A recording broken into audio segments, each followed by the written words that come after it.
Bismillahirrahmanirrahim. Assalamualaikum warahmatullahi wabarakatuh. Waalaikumsalam warahmatullahi Waalaikumsalam wabarakatuh. warahmatullahi wabarakatuh.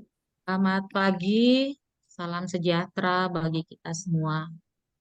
Pertama-tama, mari kita panjatkan puji dan syukur kehadirat Allah Subhanahu wa Ta'ala, Tuhan yang Maha Kuasa, karena pada hari ini kita dapat bertemu walaupun secara daring di salah satu kegiatan calon guru penggerak Angkatan 8, Diseminasi Modul 14 Budaya Positif. Tak lupa salam dan salawat kita berikan kepada junjungan kita Nabi besar Muhammad SAW, Nabi yang akan selalu kita tunggu syafaatnya di hari akhir nanti. Bapak, Ibu yang sudah bergabung di room Zoom ini, saya sebagai moderator pada hari ini mengucapkan terima kasih yang tak terhingga karena sudah meluangkan waktunya untuk ikut dalam kegiatan kami. Insya Allah di sini kami hadir tidak untuk menggurui, tetapi akan sharing ilmu yang sudah kami dapatkan selama mengikuti calon guru penggerak, terutama tentang budaya positif.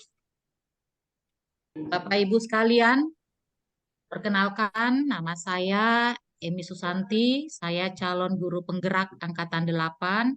Kebetulan saya mengajar di SMA Negeri 15 Bone.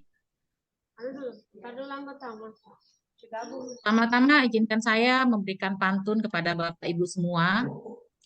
Jalan-jalan ke rumah Basir, meminta tomat dan pepaya. Untuk Bapak Ibu yang telah hadir, salam hormat dari saya. Terima kasih. Iya, Pak. Baiklah, untuk kesempatan pertama saya berikan kepada Pak Kamarudin untuk membawakan materinya. Untuk itu dengan hormat saya persilahkan. Terima kasih Ibu Moderator, Bu Aji. Apakah suara saya terdengar jelas, Bapak Ibu? Sangat jelas, Pak.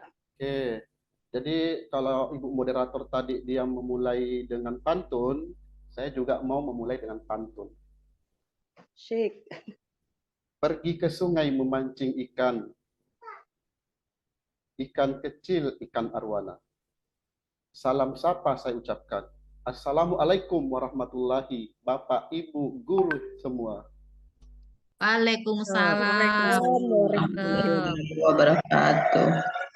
Yang terhormat Bapak Ibu guru hebat yang sudah menyempatkan diri untuk bergabung dan meluangkan waktunya untuk hadir memenuhi undangan kami secara virtual dalam rangka diseminasi modul 1.4 terkait budaya positif. Mohon izin Bapak Ibu, saya share screen dulu materi ya.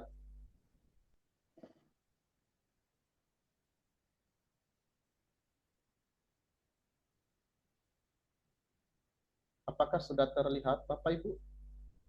Sudah. Ya, Pak. Lihat, Pak.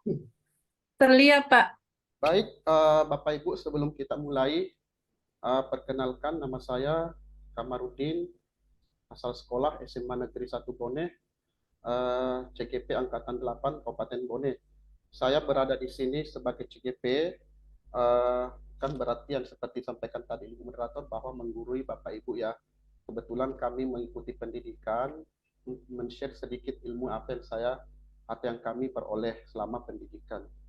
Baik Bapak Ibu, tujuan mengadakan diseminasi atau sosialisasi ini adalah yang pertama, memang tugas kita untuk melakukan aksi nyata budaya positif ini di sekolah masing-masing. Yang kedua, kami ingin berbagi sedikit ilmu kepada Bapak Ibu dari apa yang kami dapatkan di pendidikan guru penggerak, karena ilmu kalau kita simpan sendiri tentunya tidak bermanfaat ya Bapak Ibu. Alangkah baiknya sedikit demi sedikit akan berbagi Bapak Ibu ya. Yang ketiga, untuk melakukan kerjasama dari Bapak Ibu, karena budaya positif ini akan dilakukan di sekolah. Apabila hanya 1-2 orang yang melaksanakan, tentulah budaya positif ini tidak berjalan dengan baik, dengan maksimal. Jadi marilah kita sama-sama bekerja sama, saling berkolaborasi untuk menciptakan budaya positif di sekolah kita. Pakat ya Bapak Ibu. Lanjut, sekali lagi saya juga berada di sini berbicara bukanlah paling hebat ya Bapak Ibu, paling banyak ilmu, tetapi di sini sama-sama kita belajar, sama-sama kita meningkatkan kemampuan kita untuk berbuat sekolah kita menjadi lebih baik. Jadi sama-sama kita saling sharing, saling berbagi ya Bapak Ibu. Nah, untuk mengefisienkan waktu, langsung saja saya masuk ke materi saya. Kebetulan saya dipercayakan untuk membawakan 2 materi. Ya. Yang pertama, sebelum masuk ke materi saya, di sini saya perlihatkan slide berikutnya tentang tujuan pendidikan. Menurut KHD, jadi KHD ini Bapak Ibu Ki Hajar Dewantara ya, tujuan pendidikan adalah menuntun segala kodrat yang ada pada anak-anak agar mereka dapat mencapai keselamatan dan kebahagiaan yang setinggi-tingginya, baik sebagai manusia maupun sebagai anggota masyarakat. Oleh karena itu, pendidik itu hanya dapat menuntun tumbuh atau hidupnya kekuatan kodrat yang ada pada anak-anak agar dapat memperbaiki lakunya, bukan dasarnya hidup atau tumbuhnya kekuatan kodrat anak. Jadi maksudnya di sini Bapak Ibu, untuk mencapai tujuan pendidikan ini tentunya salah satu adalah harus menciptakan budaya positif di sekolah.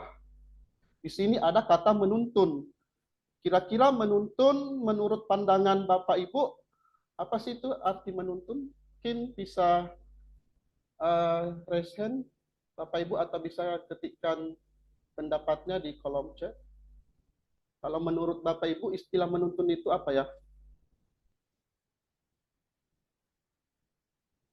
Ada yang bisa memberikan tanggapan terkait dengan istilah menuntun Bapak Ibu?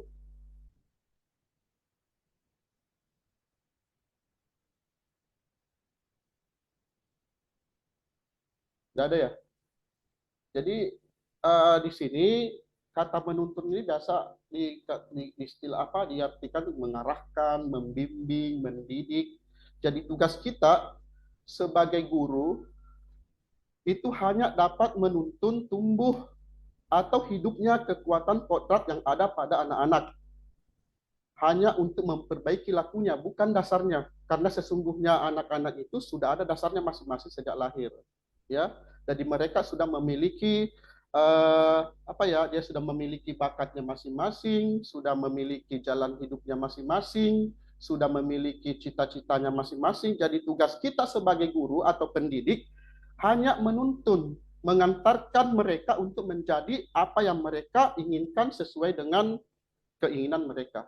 Misalnya, dia akan menjadi seorang dokter. Tentunya kita mengharapkan dokter yang tidak sombong ya. Tentunya kita mengharapkan anak kita itu sebagai dokter yang peduli terhadap sesama, dokter yang berjiwa sosial, ya, sosial kepada masyarakat. Jadi itulah menurut KHD istilah menuntun. Jadi KHD di sini Bapak Ibu mengibaratkan bahwa pendidikan itu seperti lahan pertanian, di mana lahan itu adalah sekolah, kemudian padi atau benih-benih itu diibaratkan adalah siswanya, dan petaninya itu adalah kita sebagai guru atau pendidik. Jadi apabila tanah itu sudah bagus, sudah subur, diletakkan benih yang sangat bagus, apakah benih itu akan tumbuh menjadi padi yang baik? Apakah padi itu tumbuh dengan baik, Bapak Ibu?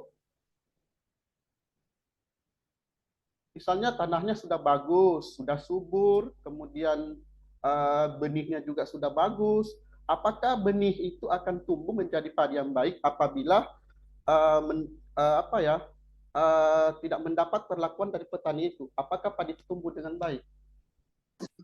Tidak. Tidak. Jadi ada yang bilang tidak. Jadi mungkin di sini mungkin saja tumbuh, mungkin saja tidak, ya. Walaupun tumbuh, tapi di sini tapi tidak subur, tidak sesuai dengan keinginan kita sebagai petani.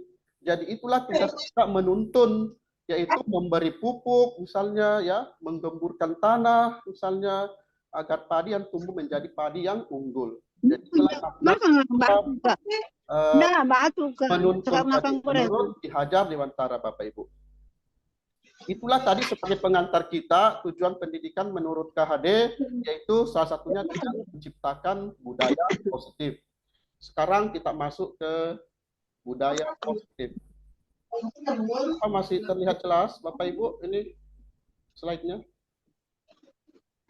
Terlihat, Pak. Oke. Jadi di sini Bapak Ibu, budaya positif di sekolah yaitu nilai dan kebiasaan di sekolah yang berpihak pada murid agar mereka dapat berkembang menjadi pribadi yang kritis, penuh hormat, dan bertanggung jawab sesuai dengan profil pelajar Pancasila. Maksudnya di sini Bapak Ibu, di sini apakah di sekolah Ibu sudah ada nilai atau kebiasaan yang mencerminkan budaya positif Bapak Ibu? Ada, Pak. Ada. Ya. Ya. Ya, pastinya ada ya. Jadi Ya. seperti setiap pagi kita mungkin menyapa ya. Salam, 5S ya, Mbak Ibu ya.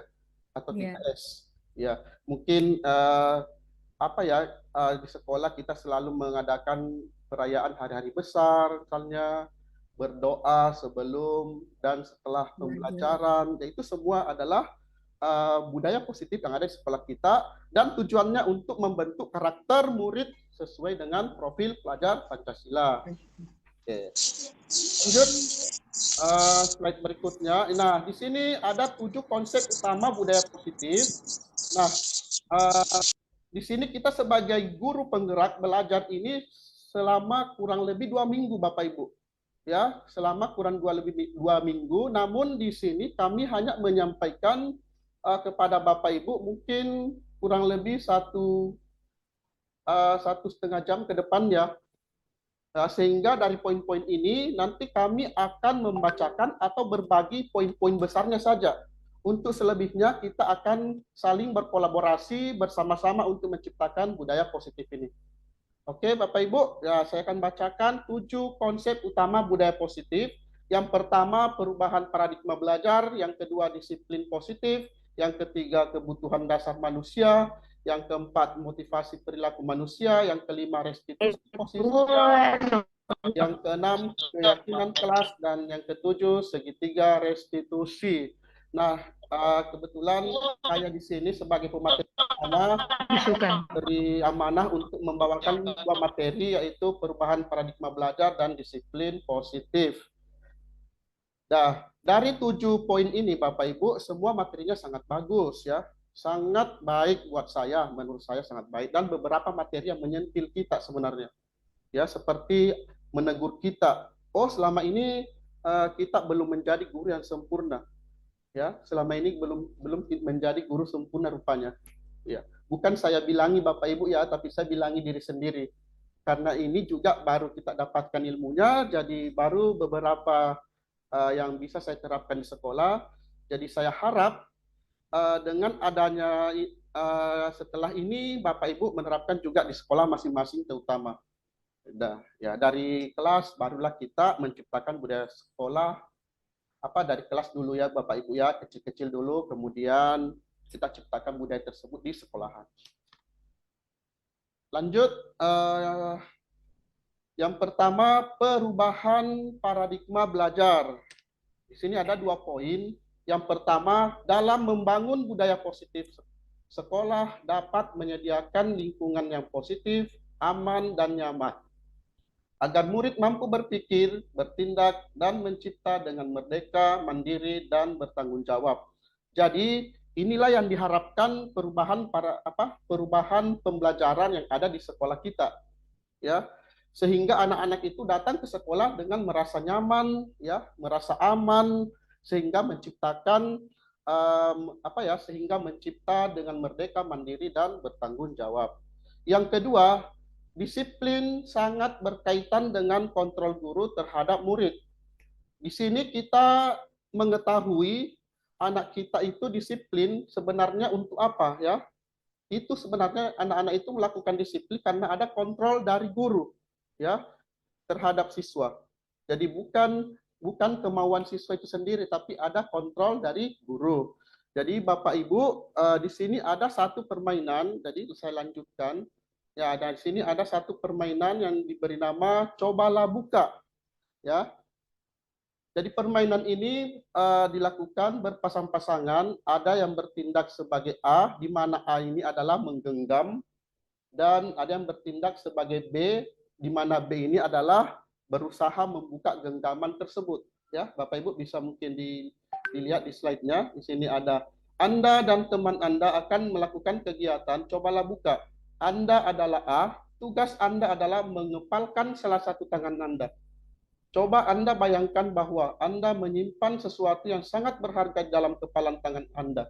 Anda perlu menjaga benda tersebut sekuat tenaga Anda, karena begitu pentingnya untuk kehidupan Anda. Tugas B, ya rekan Anda, adalah mencoba dengan segala cara untuk membuka kepalan tangan Anda. Teman Anda B boleh membujuk, menghardik, mengintimidasi, memarahi, menggoda, menggelitik, bahkan menawari Anda uang agar dapat bersedia membuka kepalan tangan Anda. Jadi ini permainannya Bapak Ibu ya, secara berpasang-pasangan. Nah, di sini saya mau tanya kepada Bapak Ibu, kalau Bapak Ibu jadi di posisi tersebut, apakah Bapak Ibu membuka atau menutup?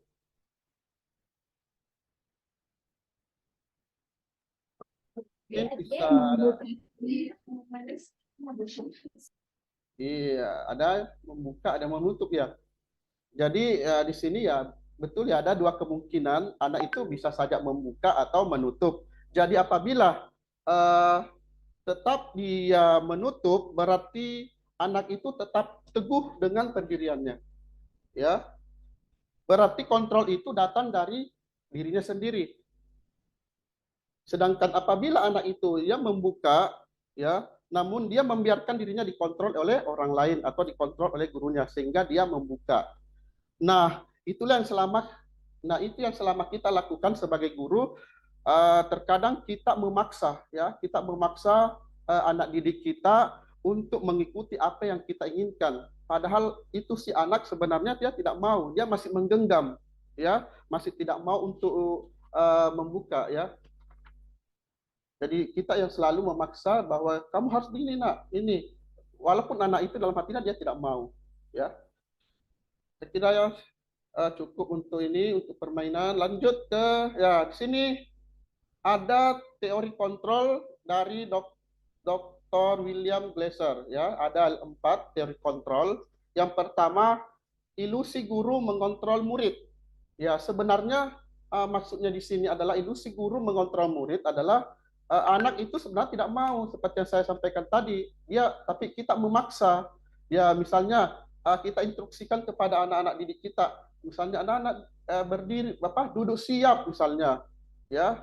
Ya, jadi kalau nanti Anda kalau tidak duduk siap, tidak mendengarkan dari ibu atau bapak guru, nanti kamu tidak paham loh materi yang saya sampaikan. Nah, di sini setelah kita selesai menjelaskan, apakah semua anak didik itu paham apa yang kita berikan? Ya, belum tentu kan paham. Mungkin yang senang dengan instruksi dari kita tadi, mungkin dia senang, mungkin ada juga siswa yang tidak senang.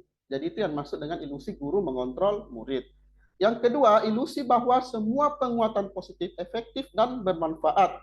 Nah, di sini kita selalu menguatkan anak-anak dengan anak nanti belajar sungguh-sungguh ya. Contohnya, nanti kalau kamu belajar sungguh-sungguh, kamu bisa dapat ranking 1 misalnya, supaya jadi pintar misalnya. Itu selalu kita lakukan pada anak-anak kita. Padahal itu adalah penguatan yang tidak efektif menurut teori kontrol ini. Ya, belum tentu hal mampu menguatkan karakter anak. Ya, belum tentu bermanfaat bagi anak. Kemudian yang ketiga, teori kontrol yang ketiga, ilusi bahwa kritik dan membuat orang merasa bersalah dapat menguatkan karakter. Ya, maksudnya di sini dapat menguatkan karakter. Ini sering kita lakukan kepada anak-anak kita, mungkin kepada anak di rumah mungkin, ya, atau anak di sekolah atau anak didik kita di sekolah. Ya, misalnya begini ya, kadang kita bilangi anak-anak kita begini. orang tua anak, kamu ya ampun nak, misalnya kamu itu kenapa sih selalu berbuat seperti ini? Kasihan orang tuamu di rumah misalnya, sudah capek-capek kerja, mencarikan uang untuk sekolah. Masa kamu datang di sekolah hanya seperti ini saja? Jadi kayaknya itu anak-anak dia merasa bersalah. Bahkan kalau anak-anak itu sampai menangis, mungkin kita sebagai guru merasa senang ya. Oh, itu anak-anak bisa menangis. Padahal di dalam hatinya itu dia merasa bersalah. Mereka karena dia tidak belajar atau tidak melakukan hal-hal yang positif yang di sekolah. Sehingga anak-anak itu merasa bersalah, padahal sebenarnya itu hal ini tidak efektif untuk kita lakukan, Bapak Ibu.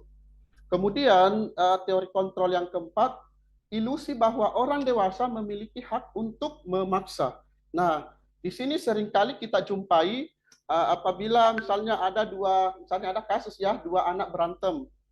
Misalnya supaya kita guru ini mencari posisi aman, dalam keadaan aman, kita langsung bilang, ini segera minta maaf saja. Kita bilangi anak seperti itu kan, yang satunya masih menangis, yang satunya juga masih tetap tidak terima, tapi kita memaksa. Kita sebagai guru memaksa anak itu untuk saling memaafkan. Padahal dalam hatinya, saya ini Bu, belum selesai ini belum saya terima misalnya. Jadi ini harusnya Bapak Ibu ya, ini tidak efektif juga. Lanjut, materi yang kedua, yaitu disiplin positif. Nah, Bapak Ibu, kalau kita dengar istilah disiplin, apa ya kira-kira yang terlintas di pikiran Bapak Ibu?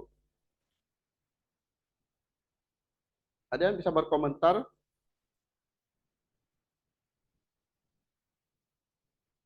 Kalau dengar kata disiplin, Bapak Ibu, kira-kira yang terlintas di pikirannya itu apa?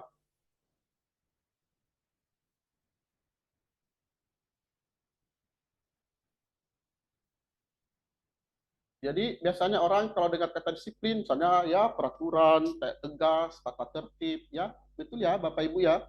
Nah, kita lihat Bapak Ibu, disiplin sebenarnya itu berasal dari bahasa Latin yang artinya belajar. Ya. Namun dalam budaya kita, ya ini di dalam budaya kita makna kata disiplin telah berubah menjadi sesuatu yang dilakukan seseorang pada orang lain untuk mendapatkan kepatuhan.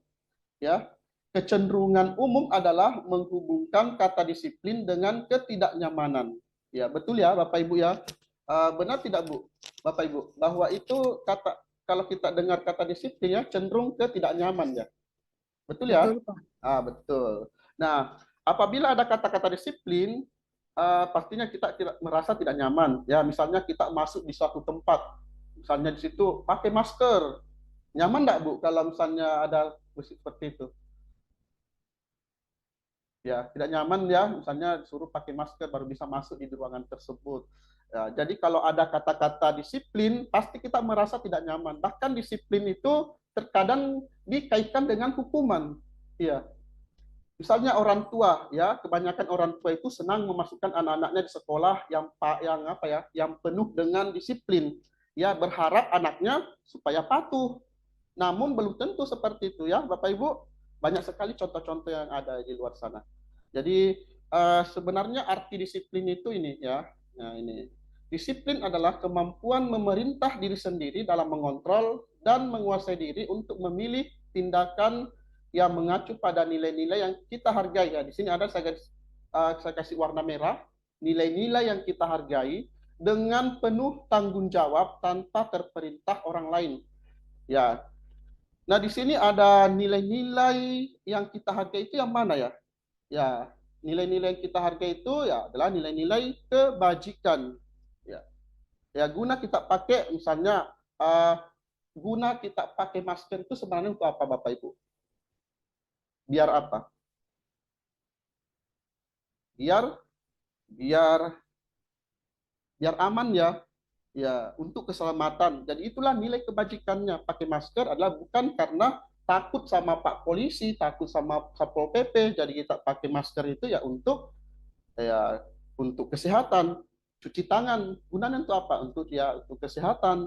Kadang kita salah. Coba nak pakai helm, ya. Kadang kita sampaikan atau kita bilangi ke anak kita bahwa coba nak pakai helm, ada razia. Nah, kita minta anak itu pakai helm karena ada razia. bukan karena tahu nilai kebajikan apa itu Pak kalau pakai helm. Jadi Bapak Ibu kalau pakai helm nilai kebajikannya adalah untuk keselamatan, bukan untuk ditanamkan hal-hal yang tadi untuk rahasia, ya. Oke. Saya kira cukup untuk dari saya, Bapak Ibu. Mohon maaf jika ada kekurangan. Saya kembalikan ke moderator.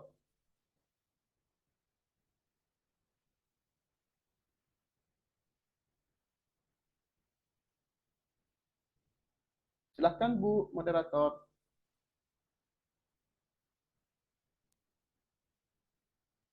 Unmute. Baik, terima kasih Pak Kama atas materinya yang luar biasa.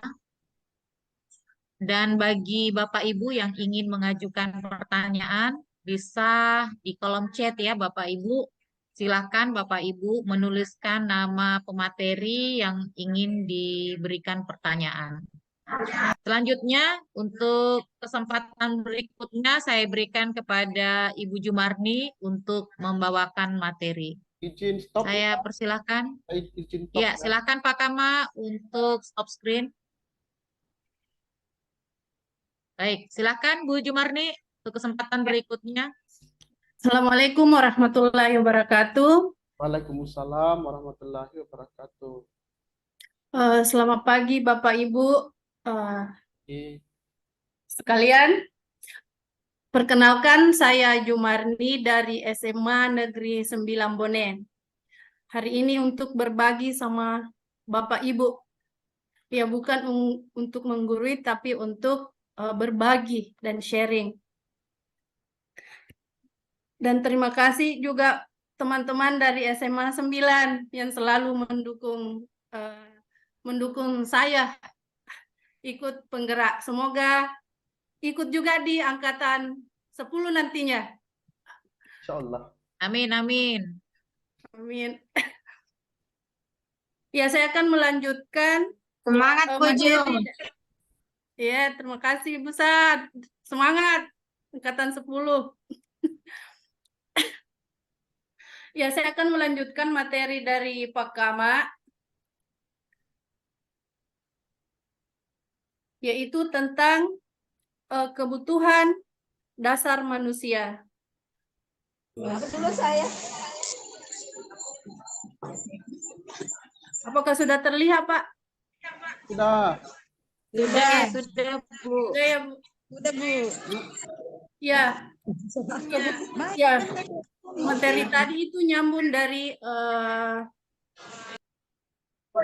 budaya positif ya. Kebutuhan dasar manusia. Kadang kita di sekolah melihat banyak tingkah laku murid kita yang kadang datang di sekolah belum makan, sampai di sekolah langsung ke kantin, terus bikin ulah kayak mengganggu teman, usil. Nah, seharusnya kita sebagai guru memahami kenapa dia seperti itu. Ya, ada apa dengan murid kita? Nah, di dalam kebutuhan dasar manusia,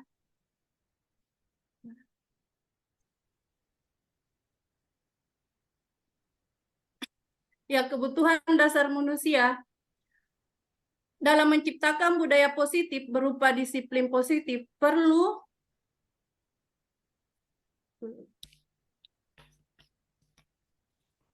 dulu Pak, saya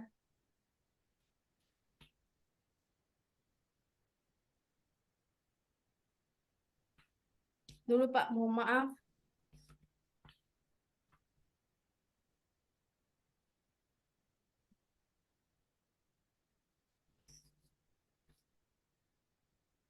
Ya, dalam menciptakan budaya positif berupa disiplin positif perlu proses dalam menjalankannya, karena kita pastinya dihadapkan dengan berbagai situasi karakteristik siswa yang beraneka ragam.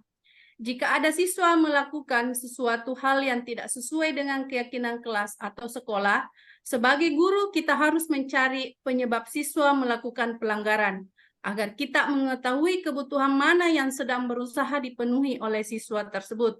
Nah, mari kita lihat sebuah konsep 5 kebutuhan dasar manusia menurut Dr. William Glasser dalam Choice Theory.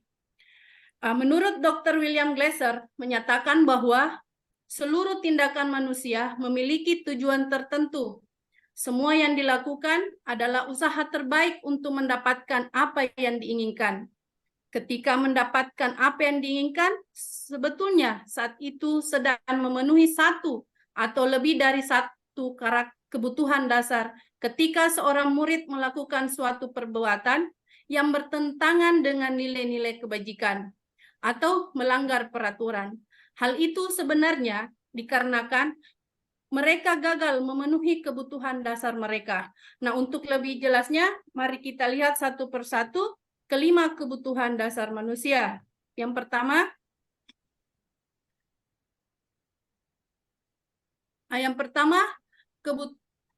kebutuhan cinta dan kasih sayang. Ya, maksudnya kebutuhan untuk diterima. Nah, kebutuhan ini adalah kebutuhan psikologis. Nah, kebutuhan untuk disayangi dan diterima meliputi kebutuhan akan hubungan dan koneksi sosial, kebutuhan untuk memberi dan menerima kasih sayang, dan kebutuhan untuk merasa menjadi bagian dari suatu kelompok. Nah, kebutuhan ini juga meliputi keinginan untuk tetap terhubung dengan orang lain seperti teman, keluarga, pasangan hidup, teman kerja, binatang peliharaan, dan kelompok di mana kita bergabung. Jadi kadang murid kita itu melakukan ulah ya untuk mencari perhatian, mungkin kayak pokoknya ada saja siswa kita supaya dia diperhatikan. Nah, yang kedua, kebutuhan bertahan hidup. Nah, kebutuhan yang bersifat fisiologis untuk bertahan hidup, misalnya kesehatan, rumah, dan makanan.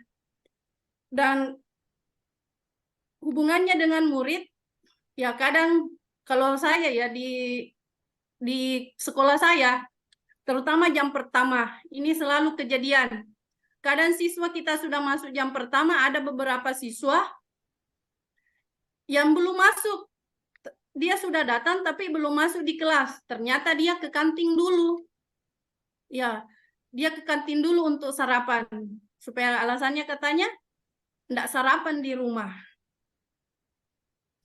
Ya, bagaimana dengan Bapak Ibu? Apakah di sekolahnya juga ada seperti itu?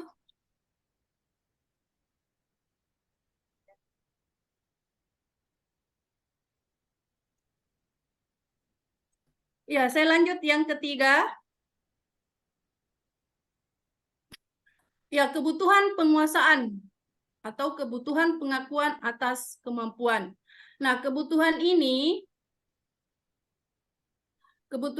berhubungan dengan kekuatan untuk mencapai sesuatu, menjadi kompeten, menjadi terampil, diakui atau prestasi dan keterampilan kita, didengarkan, dan memiliki rasa harga diri. Kebutuhan ini meliputi keinginan untuk dianggap berharga, bisa membuat perbedaan, bisa membuat pencapaian, kompeten, diakui, dihormati. Ini meliputi self-esteem dan keinginan untuk meninggalkan pengaruh. Jadi kadang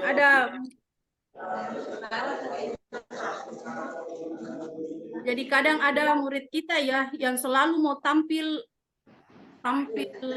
ya, pokoknya dia selalu mau tampil, selalu mau duluan, pokoknya ada tugas dia paling duluan. Seperti itu. Nah, kebutuhan yang keempat, kebebasan, kebutuhan akan pilihan. Kebutuhan untuk bebas adalah kebutuhan akan kemandirian, otonomi, memiliki pilihan, dan mampu mengendalikan arah hidup seseorang. Anak-anak dengan kebutuhan kebebasan yang tinggi menginginkan pilihan. Mereka perlu banyak bergerak, suka mencoba-coba, dan tidak terlalu terpengaruh oleh orang lain, dan senang mencoba hal baru dan menarik. Nah, kebutuhan yang kelima, yang terakhir, itu kebutuhan kesenangan. Ya, kebutuhan untuk merasa senang. Nah, kebutuhan akan merasa senang adalah kebutuhan untuk mencari kesenangan, bermain dan tertawa. Nah, Glasser menghubungkan kebutuhan akan kesenangan dengan belajar. Anak-anak dengan kebutuhan dasar kesenangan yang tinggi biasanya ingin menikmati apa yang dilakukan. Mereka juga konsentrasi tinggi saat mengerjakan hal yang disenangi. Mereka suka permainan dan suka mengoleksi barang. Juga suka bergurau, suka melucu, dan juga menggemaskan, bahkan saat bertingkah laku buruk. Kadang kita dapati di kelas, anak-anak ketawa ya, maksudnya kurang efektif di kelas. Anak-anak sudah main-main, baku lempar. Nah, di peran kita sebagai guru di sini mungkin, kalau saya ya, membuat ice breaking di kelas, supaya anak-anak senang kembali, sudah tidak bosan lagi. Nah, seperti itulah 5 kebutuhan dasar manusia. Nah, kebutuhan dasar yang tidak terpenuhi dapat berakibat pada perilaku guru murid, dan perilaku murid tidak dapat dibiarkan, namun perlu dipahami dan ditindaklanjuti dengan mengajak murid berefleksi agar mereka belajar dari kesalahannya. Nah, Bapak Ibu, mari kita bimbing murid-murid kita agar menjadi berdaya, seimbang, dan bahagia. Terima kasih. Ya, luar biasa Bu Jumarni pemaparan materinya hari ini mengenai kebutuhan dasar manusia. Ya, silahkan untuk stop screen.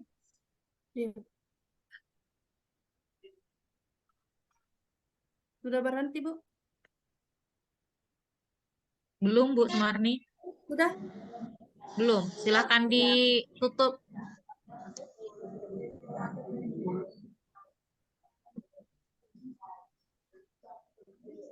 Ya, sudah ya, Bu. Terima kasih. Ya, baik. Terima kasih. Bapak Ibu, silakan jikalau juga ada pertanyaan untuk Bu Jumarni, silakan ditulis di kolom chat. Nanti setelah pemaparan materi sampai akhir, maka seluruh pemateri secara bergantian akan menjawab pertanyaan Bapak Ibu. Selanjutnya, kesempatan berikutnya, saya persilakan kepada Ibu Samsiani untuk memaparkan materinya kepada kita semua. Itu dengan hormat disilakan. Baik, terima kasih. Assalamualaikum warahmatullahi wabarakatuh. Waalaikumsalam warahmatullahi wabarakatuh. Dan selamat pagi Bapak dan Ibu guru yang hebat dimanapun berada. Karena ini mungkin ada beberapa sekolah yang hadir yang sempat bergabung di pagi hari ini. Terima kasih, saya akan melanjutkan materi yang dibawakan oleh Ibu Jumarni. Izin share screen Ibu. Ya. Ya, silakan Bu Samsiani.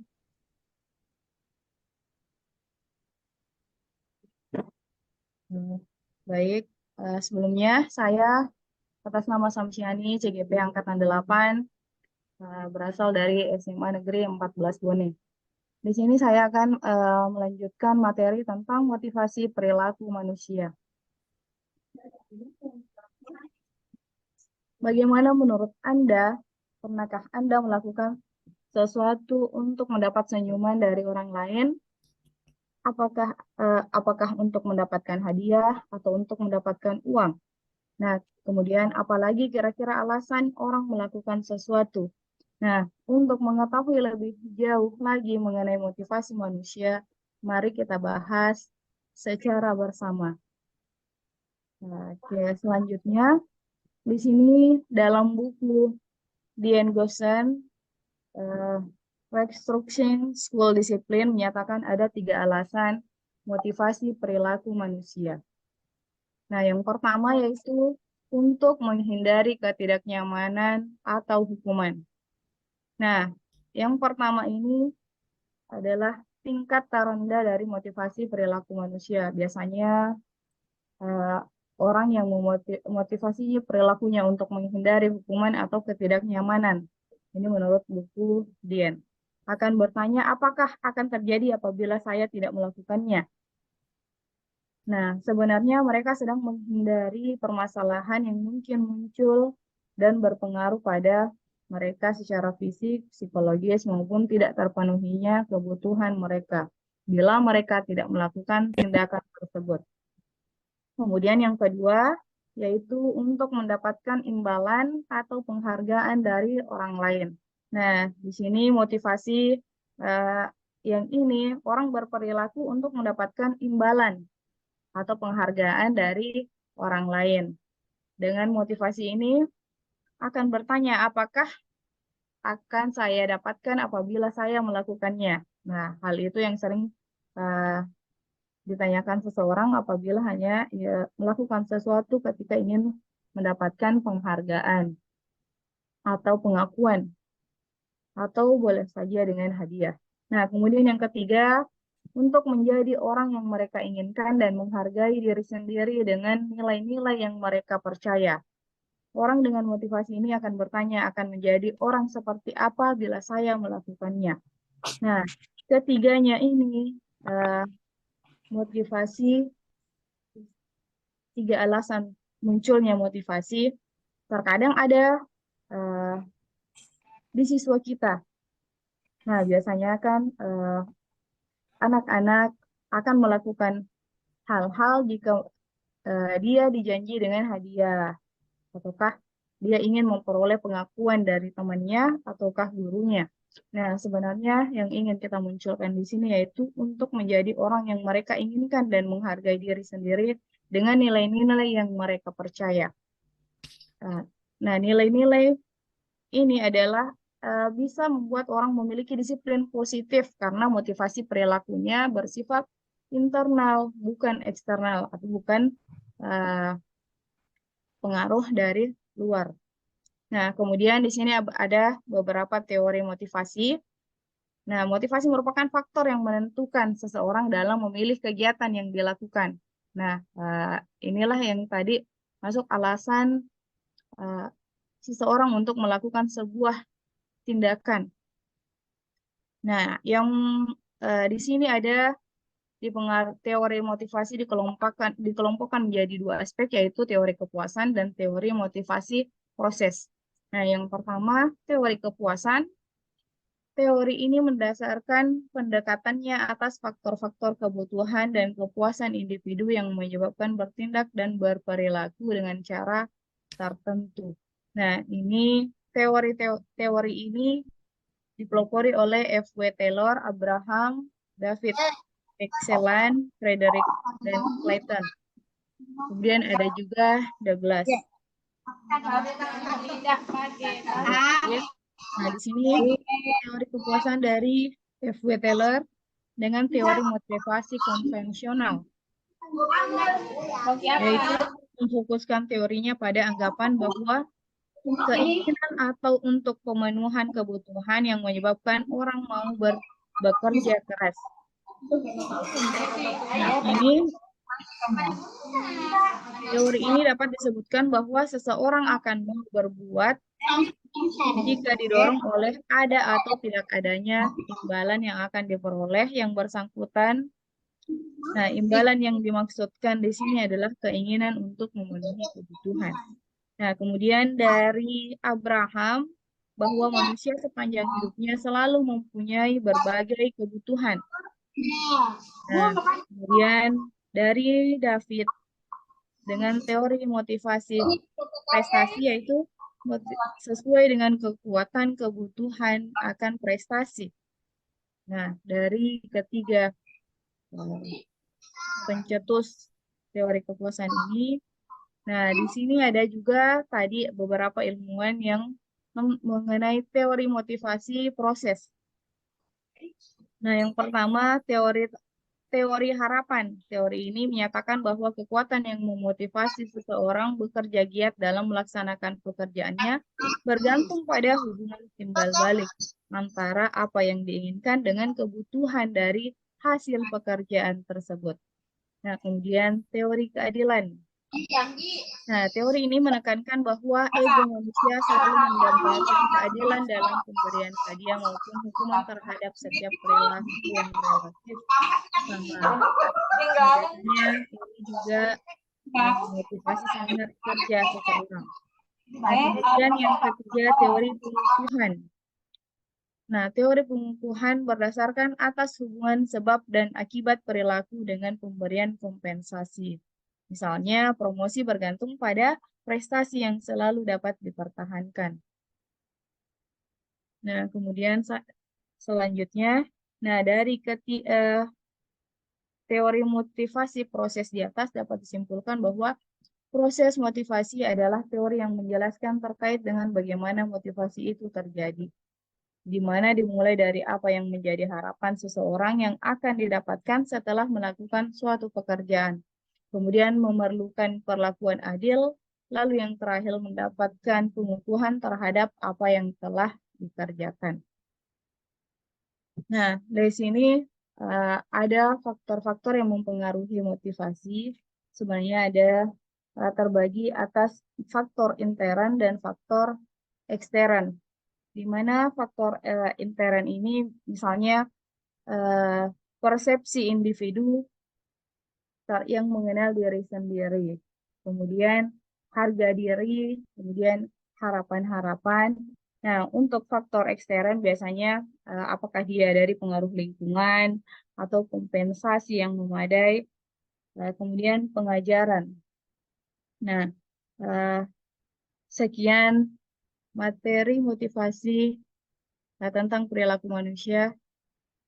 Selanjutnya materi akan dilanjutkan. Assalamualaikum warahmatullahi wabarakatuh. Waalaikumsalam warahmatullahi wabarakatuh. Terima kasih Bu Samsiani atas pemaparan materinya yang luar biasa. Silakan untuk stop screen supaya bisa kembali ke layar utama. Baik, terima kasih Bapak Ibu. Saya ucapkan berulang-ulang kali ucapan terima kasih ini karena masih tetap berada pada room kita ya, masih setia menemani dan memberikan supportnya yang luar biasa dengan tetap hadir di room Zoom ini.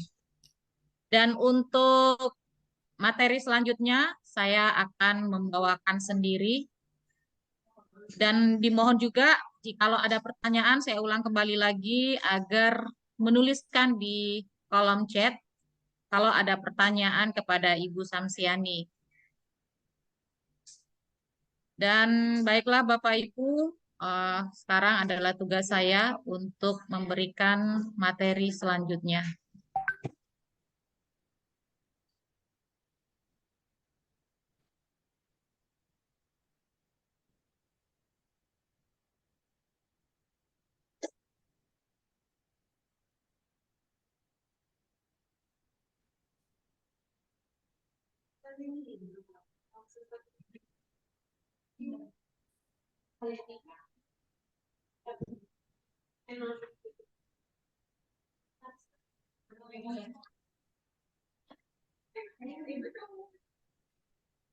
Ya, apakah jelas kelihatan Bapak Ibu? Jelas, Share screen saya. jelas. Baik, terima kasih. Bapak Ibu sekalian, seperti yang teman-teman saya sudah memaparkan beberapa materi. Sebenarnya materi kami ini adalah materi modul 1.4 mengenai budaya oleh pemateri sebelumnya itu saling berkaitan satu sama lain. Karena itu mungkin ada yang bertanya, kok bukan setiap satu materi langsung ditanyakan saja.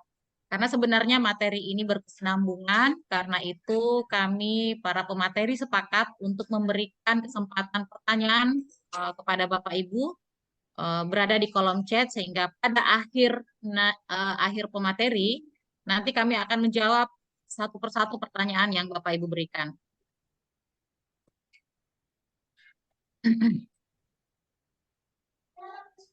Nah, Bapak Ibu, yang saya akan bawakan materi kali ini adalah tentang 5 posisi kontrol. Jadi ini adalah materi restitusi bahwa kita sebagai guru bisa saja berada dalam 5 posisi kontrol. Tadi saya sudah memperkenalkan diri saya. Saya adalah Emi Susanti, tempat tugas saya SMA Negeri 15 Bone. Saya beralamat di Andi Surolipu nomor 48. Siapa tahu ada Bapak Ibu yang ingin datang bersilaturahim. Saya adalah calon guru penggerak Angkatan 8 Kabupaten Bone.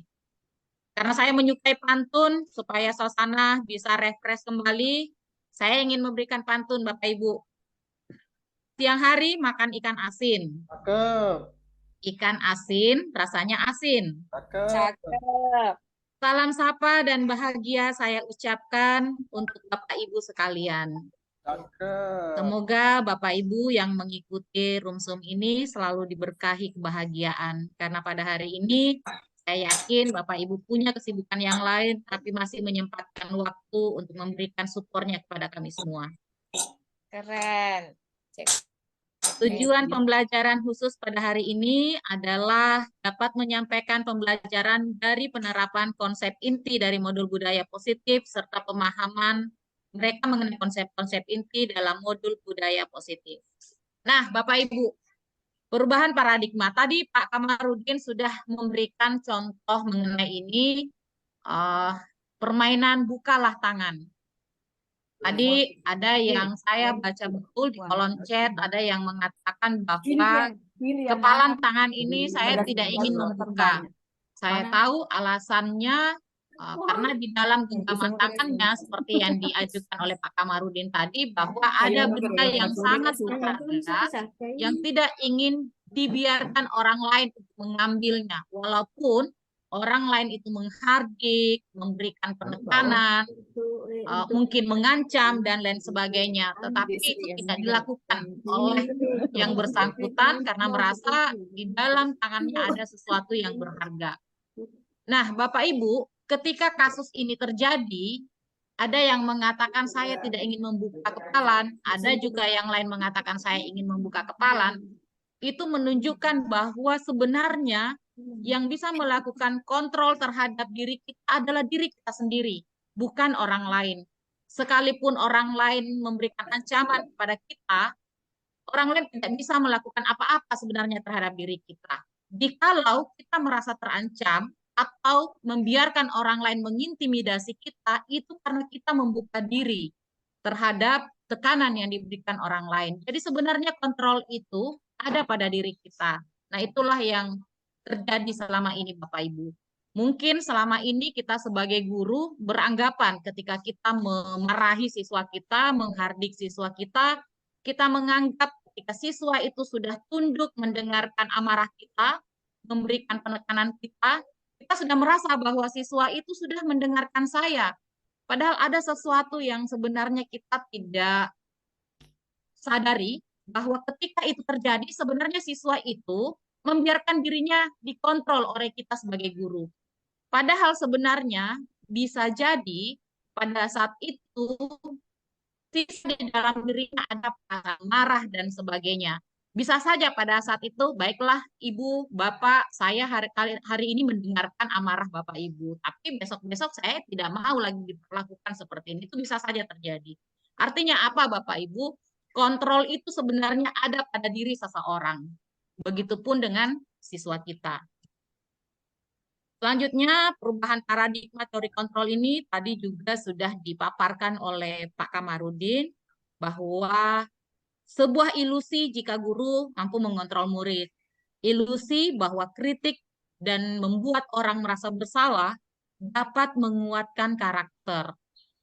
Ilusi pula bahwa semua penguatan positif efektif dan bermanfaat. Ilusi bahwa orang dewasa memiliki hak untuk memaksa, seperti yang saya sudah paparkan tadi sebelumnya.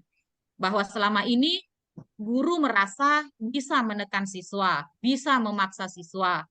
Tetapi pada dasarnya, jikalau siswa menurut pada gurunya, itu karena adanya kesadaran siswa sendiri ingin dikontrol oleh gurunya. Nah, selanjutnya Bapak Ibu, ini saya tampilkan perubahan paradigma, stimulus respon, dan teori kontrol. Dalam stimulus respon, kita mencoba mengubah orang agar berpandangan sama dengan kita. Dalam teori kontrol, kita berusaha memahami pandangan orang lain tentang dunia. Dalam stimulus respon, perilaku buruk dilihat sebagai suatu kesalahan. Dalam teori kontrol, semua perilaku memiliki tujuan. Orang lain bisa mengontrol saya, itu adalah stimulus respon. Dalam teori kontrol, hanya Anda yang bisa mengontrol diri Anda. Ini yang tadi saya paparkan mengenai teori kontrol. Stimulus respon yang ada, saya bisa mengontrol orang lain. Ini yang respon yang timbul. Tetapi pada dasarnya Anda tidak bisa mengontrol orang lain. Artinya sebagai guru kita tidak bisa mengontrol orang lain. Dalam sebuah respon, stimulus respon, pemaksaan ada pada saat bujukan gagal. Artinya ketika kita membujuk siswa kita dan itu gagal, maka respon yang kita berikan adalah memaksa siswa itu untuk mengikuti kita. Dan dalam teori kontrol bahwa kolaborasi dan konsensus menciptakan pilihan-pilihan baru. Bahwa ketika bujukan itu misalnya gagal, kita membujuk, tentu kita mengajak siswa kita untuk berkolaborasi, menentukan bahwa seperti apa kesalahan-kesalahan yang ditimbulkan oleh siswa itu. Bagaimana perasaan orang lain ketika dia berbuat salah kepada orang lain atau kepada dirinya jikalau misalnya kasus itu terjadi kepada dirinya. Kemudian stimulus respon, model berpikir menang kalah. Ketika kita merespon, kita merasa ketika menekan siswa kita merasa sebagai guru, saya berhasil nih membuat siswa saya dalam posisi kalah. Tetapi pada teori kontrol, maka model berpikirnya adalah menang dan menang. Artinya di sini ada guru merasa menang, siswa pun juga merasa dalam posisi yang sama.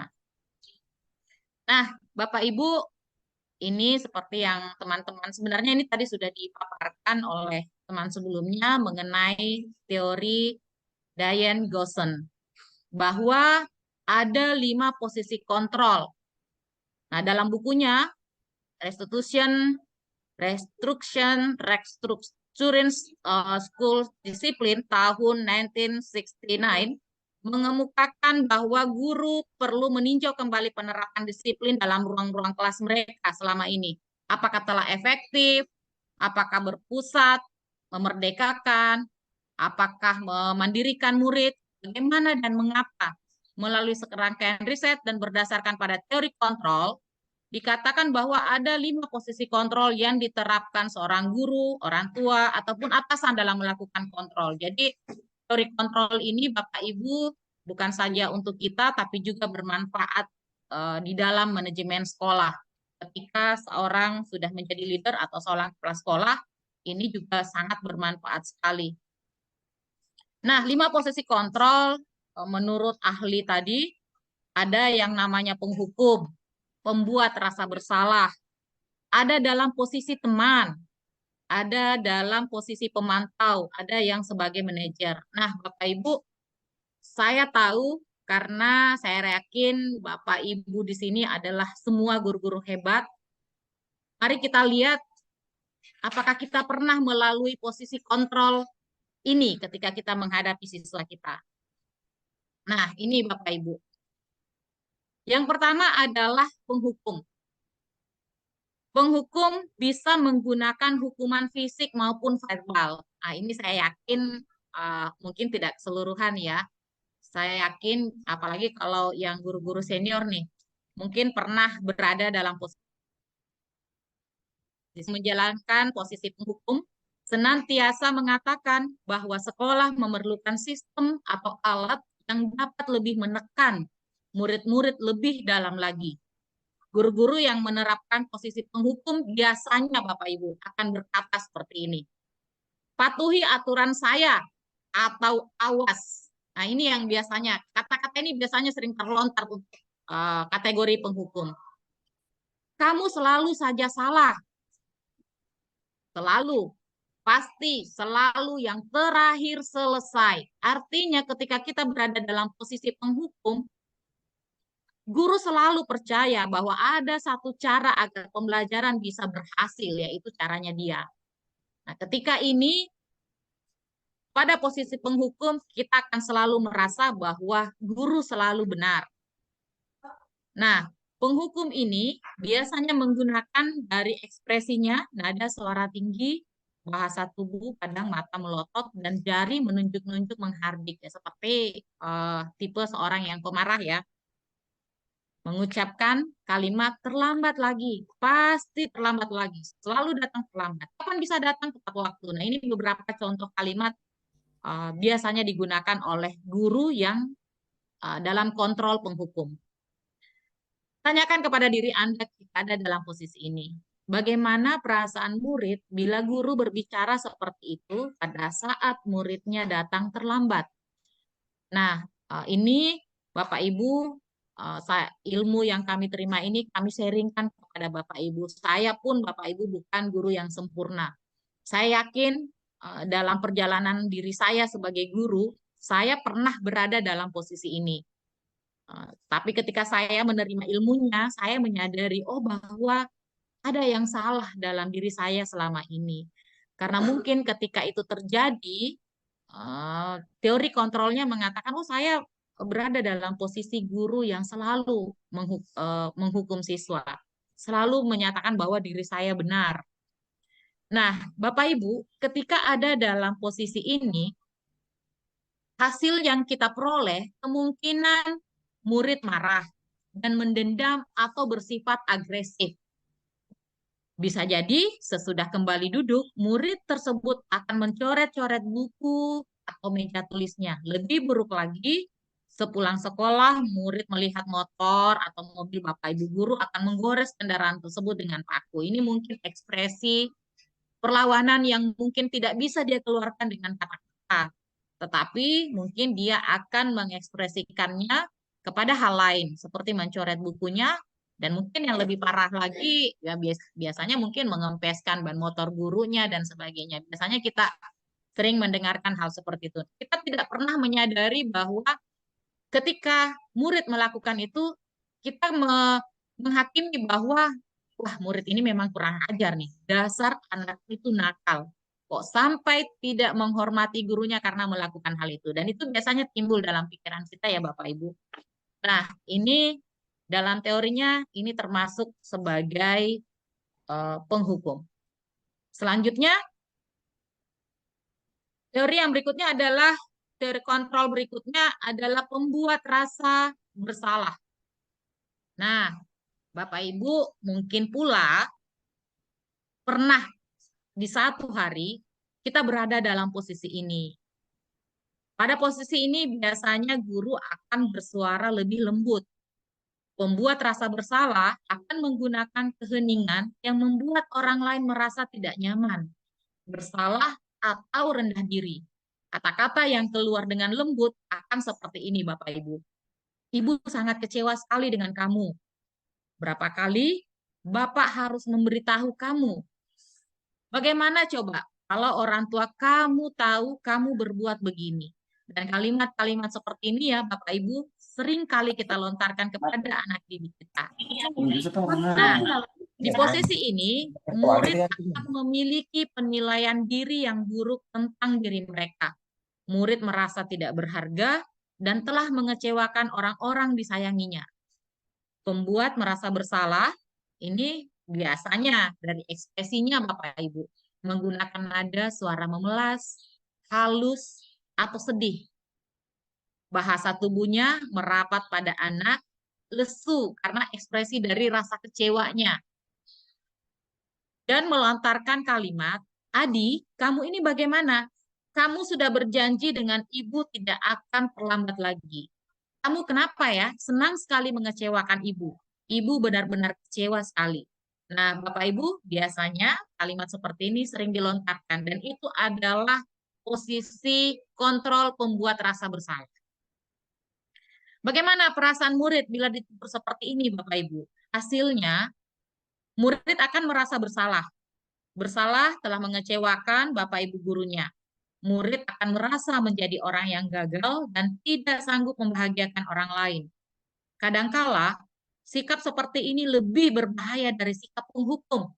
Karena emosi akan tertanam merapat di dalam, murid menahan perasaan, tidak seperti murid dalam dengan guru penghukum. Kalau murid dalam guru penghukum, dia membalas, walaupun bukan dengan kata-kata, tapi berekspresi, menumpahkan amarahnya dengan cara yang lain, dengan cara negatif. Murid tertekan seperti ini yang tiba-tiba bisa meletus amarahnya dan bisa menyakiti diri sendiri. Nah, Bapak Ibu, ternyata sikap kita pada posisi ini bisa sangat mempengaruhi perasaan murid kita. Selanjutnya, Posisi kontrol berikutnya ada dalam posisi teman. Guru pada posisi ini tidak akan menyakiti murid, namun akan tetap berupaya mengontrol murid melalui persuasi pendekatan. Posisi teman pada guru bisa negatif atau positif. Positif di sini berupa hubungan baik yang terjalin antara guru dan murid. Guru di posisi teman menggunakan hubungan baik dan humor untuk mempengaruhi seseorang. Mereka akan berkata, ayo bantulah demi Bapak. Nah, ini dalam posisi teman. Biasanya dalam posisi teman ini pada Bapak Ibu guru yang mengajar di SMA, karena di SMA itu anak-anak sudah mulai besar, remaja, dan biasanya agak sulit untuk melakukan penekanan seperti ketika siswa atau murid yang berusia sekolah dasar. Kalimat berikutnya Bapak Ibu ketika berada dalam posisi teman yang sering sekali diungkap, ayo ingat tidak bantuan Bapak selama ini. Ya sudah, kali ini tidak apa-apa, nanti Ibu bantu bereskan. Hal negatif dari posisi teman adalah bila suatu saat guru tersebut tidak membantu, maka murid akan kecewa dan berkata, saya pikir Bapak atau Ibu misalnya adalah teman saya. Ini yang biasanya anak-anak pikirkan. Dia akan kecewa ketika kita sudah tidak berperan atau berpihak kepada dirinya. Murid merasa dikecewakan dan tidak mau lagi berusaha. Hal lain yang mungkin timbul adalah murid hanya akan bertindak untuk guru tertentu dan tidak untuk guru lainnya. Karena dia merasa bahwa guru si A, misalnya Ibu si A, ini adalah teman saya yang selalu memperhatikan saya, memenuhi semua kemauan saya. Dia bisa guru ini seperti teman saya. Nah, bisa jadi perhatiannya hanya kepada guru itu sehingga mengabaikan guru yang lain. Dalam posisi teman, ekspresi yang sering keluar, nada suara ramah, akrab, sering bercanda dengan siswa, bahasa tubuh merapat pada murid, mata dan senyum jenaka. Seperti ini perkataannya Bapak Ibu. Adi, ayolah, bagaimana sih kamu? Kemarin kamu sudah janji ke Bapak bukan? Kenapa terlambat lagi? Sambil tersenyum ringan. Ya tidak apa-apa, duduk dulu sana. Nanti Pak Guru bantu. Kamu ini, nah, sambil senyum-senyum. Biasanya seperti ekspresi seperti teman ya Bapak Ibu. Nah, jikalau ada dalam posisi ini, bagaimana perasaan murid dengan sikap guru seperti ini? Hasilnya, murid akan merasa senang dan akrab dengan guru. Ini termasuk dampak yang positif. Hanya saja, dari sisi negatif, murid menjadi tergantung pada guru tersebut. Bila ada masalah, dia merasa bisa mengandalkan guru tersebut untuk membantunya. Akibat lain dari posisi teman, Adi, ya di sini menggunakan kata Adi, hanya akan berbuat sesuatu bila yang menyuruh adalah guru tersebut. Artinya siswa itu nanti akan berbuat kalau guru itu yang menyuruhnya. Tapi kalau guru lain yang menyuruh, dia akan mengabaikannya. Dan ini akan dilakukan oleh siswa jikalau kita memposisikan diri sebagai teman, Bapak Ibu. Selanjutnya, tipe kontrol berikutnya adalah pemantau. Bapak Ibu yang terkasih, yang masih bergabung dengan setia di grup ini, memantau berarti mengawasi. Pada saat kita mengawasi, kita bertanggung jawab atas perilaku orang-orang yang kita awasi. Posisi pemantau berdasarkan pada peraturan-peraturan dan konsekuensi. Dengan menggunakan sanksi atau konsekuensi, kita dapat memisahkan hubungan pribadi kita dengan murid. Sebagai seseorang yang menjalankan posisi pemantau, pertanyaan yang sering diajukan oleh seorang guru pemantau. Anak-anak, peraturannya apa? Apa yang telah kamu lakukan? Sanksi atau konsekuensinya kalau kamu melakukan kesalahan seperti ini apa? Nah, ini biasanya seorang pemantau sangat mengandalkan perhitungan, catatan data yang dapat digunakan sebagai bukti atas perilaku seseorang. Nah, Bapak Ibu, posisi ini biasanya akan menggunakan stiker, slip catatan, daftar cek. Nah, biasanya Bapak Ibu guru akan melihat ya tata tertib yang biasanya tergantung di kelas. Biasanya guru pemantau ini langsung mengecek tata tertib yang ada di kelas. Nah, coba kamu lihat, tata tertib ini sudah tergantung di kelas. Kira-kira kamu tahu enggak sanksi atau konsekuensinya apa? Posisi pemantau sendiri berawal dari teori stimulus atau respons, stimulus respon, yang menunjukkan tanggung jawab guru dalam mengontrol murid. Bapak Ibu, dalam posisi pemantau, ekspresinya nada suara datar, bahasa tubuh yang formal. Biasanya sang guru akan berkata seperti ini. Adi, tahukah kamu jam berapa kita mulai? Adi akan menjawab, tahu Pak. Guru akan membalas, kamu terlambat 15 menit. Apakah kamu sudah mengerti konsekuensi yang harus dilakukan bila terlambat? Guru, iya benar. Nanti pada saat jam istirahat, kamu harus tinggal di kelas untuk menyelesaikan tugas yang tertinggal tadi. Saya tunggu. Nah, biasanya kita dalam posisi pemantau ini memberikan konsekuensi misalnya dengan tugas yang diberikan. Dalam posisi ini, bagaimana perasaan murid diperlakukan? Hasilnya Bapak Ibu ternyata murid memahami konsekuensi yang harus dijalankan karena telah melanggar salah satu peraturan sekolah. Guru tidak menunjukkan suatu emosi yang berlebihan, menjadi marah atau membuat merasa berbuat bersalah. Murid tetap dibuat tidak nyaman, yaitu dengan harus tinggal kelas pada waktu jam istirahat dan mengerjakan tugas.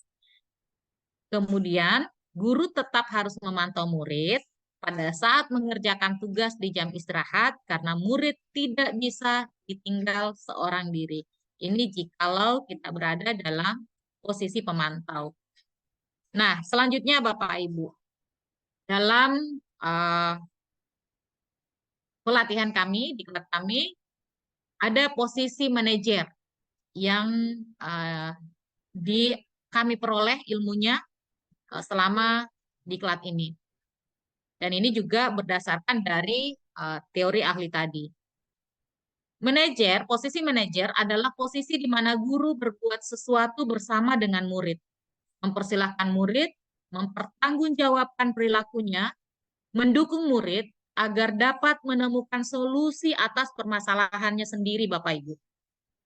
Seorang manajer telah memiliki keterampilan di posisi teman maupun pemantau.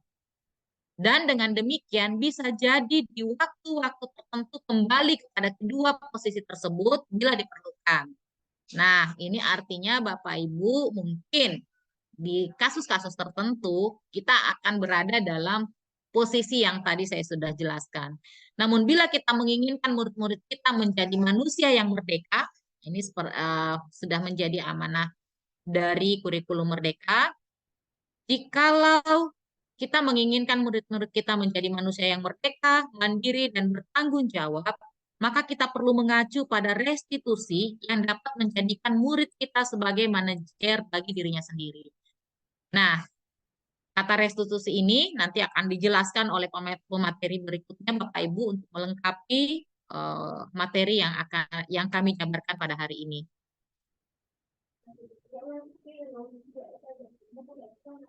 Mohon izin Bapak Ibu, apakah tampilan di layar Bapak Ibu share screen-nya berhenti?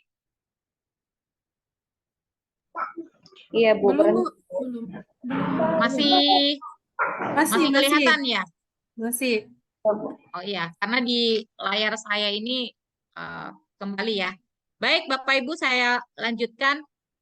Tugas seorang manajer bukan untuk mengatur perilaku seseorang, saya sengaja membold di paparan materi saya. Kita membimbing murid untuk dapat mengatur dirinya. Seorang manajer bukannya memisahkan murid dan kelompoknya, tapi mengembalikan murid tersebut ke kelompoknya dengan lebih baik dan kuat. Bisa jadi dalam praktek penerapan disiplin sehari-hari, kita akan kembali ke posisi teman atau pemantau. Karena murid yang ditangani belum siap diajak berdiskusi, Bapak Ibu. Jadi di sini kita akan sama-sama melakukan perubahan, menerima teori ini, bisa diterapkan, ya bisa saja dalam kasus-kasus ke depannya, kita mungkin akan berada dalam posisi teman atau pemantau. Karena tidak semua siswa akan terbuka atau diajak berdiskusi ketika kita menanyakan beberapa hal. Tetapi saya yakin lambat laun kita kalau kita akan selalu melakukan perubahan, saya yakin kita bisa berperilaku atau dalam posisi kontrol manajer. Bapak Ibu, dalam posisi manajer ini kita mengharapkan murid kita menjadi pribadi yang mandiri, merdeka dan bertanggung jawab atas segala perilaku dan sikapnya yang pada akhirnya dapat menciptakan lingkungan yang positif dan nyaman. Ya, Bapak Ibu, saya berharap materi saya bisa membawa pencerahan kepada Bapak Ibu semua. Saya di sini, seperti yang tadi saya katakan, tidak menggurui kepada Bapak Ibu, karena saya pun adalah guru seperti Bapak Ibu. Dalam menjalankan tupoksi saya tentu bukan guru yang sempurna, masih banyak kekurangan, tapi marilah kita sama-sama berniat untuk melakukan sebuah perubahan. Mudah-mudahan apa yang saya berikan pada hari ini bisa membawa manfaat untuk Bapak Ibu semua. Izinkan saya mengutip pernyataan seorang ahli, George Bernard Shaw, mengatakan bahwa kemajuan tidak mungkin dicapai tanpa perubahan. Dan mereka yang tidak berubah pikiran tidak dapat mengubah apapun. Jadi Bapak Ibu, jikalau kita tetap stagnan dengan apa yang selama ini kita lakukan, yang mungkin tanpa kita sadari akan mencederai hati, pikiran siswa kita, mungkin saatnya saya terutama, mari kita melakukan perubahan. Baik, terima kasih Bapak Ibu atas waktunya. Saya sangat menghargai waktu luang yang sudah diberikan oleh Bapak Ibu. Terima kasih atas perhatiannya untuk materi saya. Salam bergerak untuk Bapak Ibu yang luar biasa. Dan untuk itu, jikalau ada pertanyaan untuk saya, silakan dituliskan di kolom chat. Insya Allah nanti setelah pemateri terakhir, kami semua akan menjawab satu persatu dari pertanyaan Bapak Ibu. Selanjutnya Bapak Ibu, terima kasih sekali lagi nih, karena kesetiaannya masih tetap berada di room Zoom ini. Pemateri terakhir saya persilakan kepada Ibu Iriani. Untuk itu, kepada beliau dengan hormat disilahkan. Bismillahirrahmanirrahim. Terima kasih Ibu Moderator atas kesempatan yang telah diberikan. Izin share screen.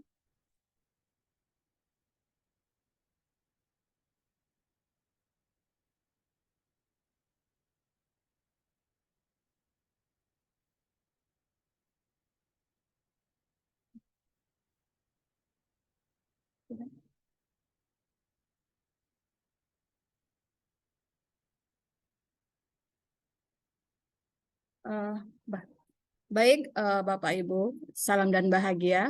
Perkenalkan, saya Iriani dari SMA Negeri 3 Bone, calon guru penggerak Angkatan 8.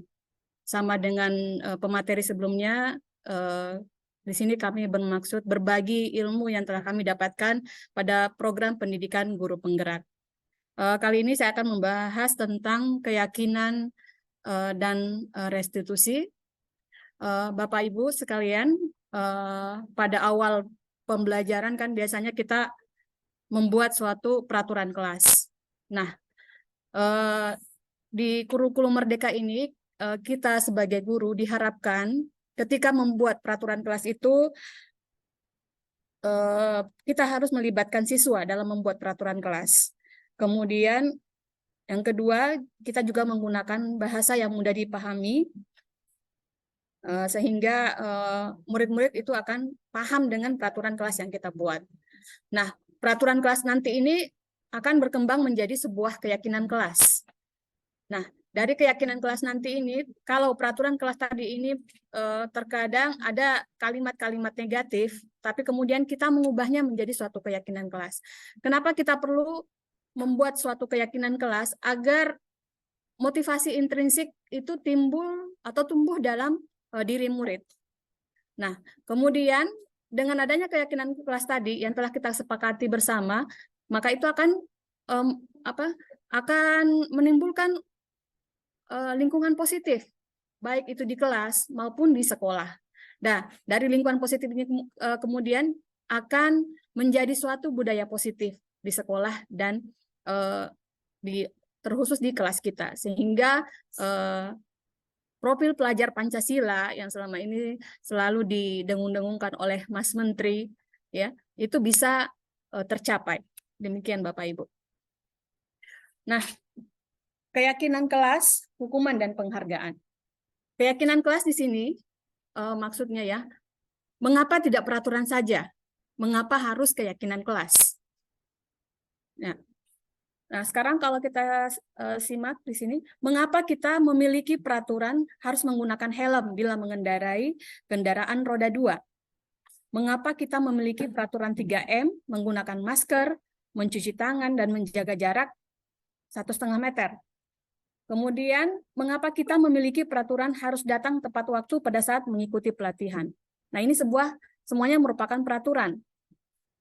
Nah, kalau kita lihat di sini, untuk mendukung motivasi intrinsik, motivasi dalam diri, maka kembali ke nilai-nilai keyakinan. Ternyata bahwa nilai-nilai keyakinan itu lebih menggerakkan seseorang dibanding mengikuti serangkaian peraturan-peraturan. Jadi makanya tadi diharapkan bahwa setelah kita membuat peraturan di kelas, itu kita mengubah menjadi suatu keyakinan. Keyakinan kelas. Karena ternyata bahwa keyakinan kelas itu lebih menyentuh hati murid-murid kita. Itu. Nah, sekarang Bapak Ibu perhatikan yang manakah yang merupakan keyakinan kelas. Bisa dituliskan di kolom chat, apakah yang berlatar hijau atau berlatar putih. Ini karena ini ada kesepakatan kelas, ini juga kesepakatan kelas. Nah, kira-kira dari dua gambar ini, yang mana merupakan keyakinan kelas? Ya. Jadi kalau keyakinan kelas ini clue-nya ya, bahwa keyakinan kelas itu dia lebih bersifat abstrak. Ya, keyakinan kelas itu bersifat abstrak. Kemudian kalau peraturan kelas itu lebih konkret atau lebih rinci. Ya. Nah, dari dua gambar ini kira-kira yang mana merupakan keyakinan kelas? Ya, bagaimana Bapak Ibu, ada yang bisa menjawab?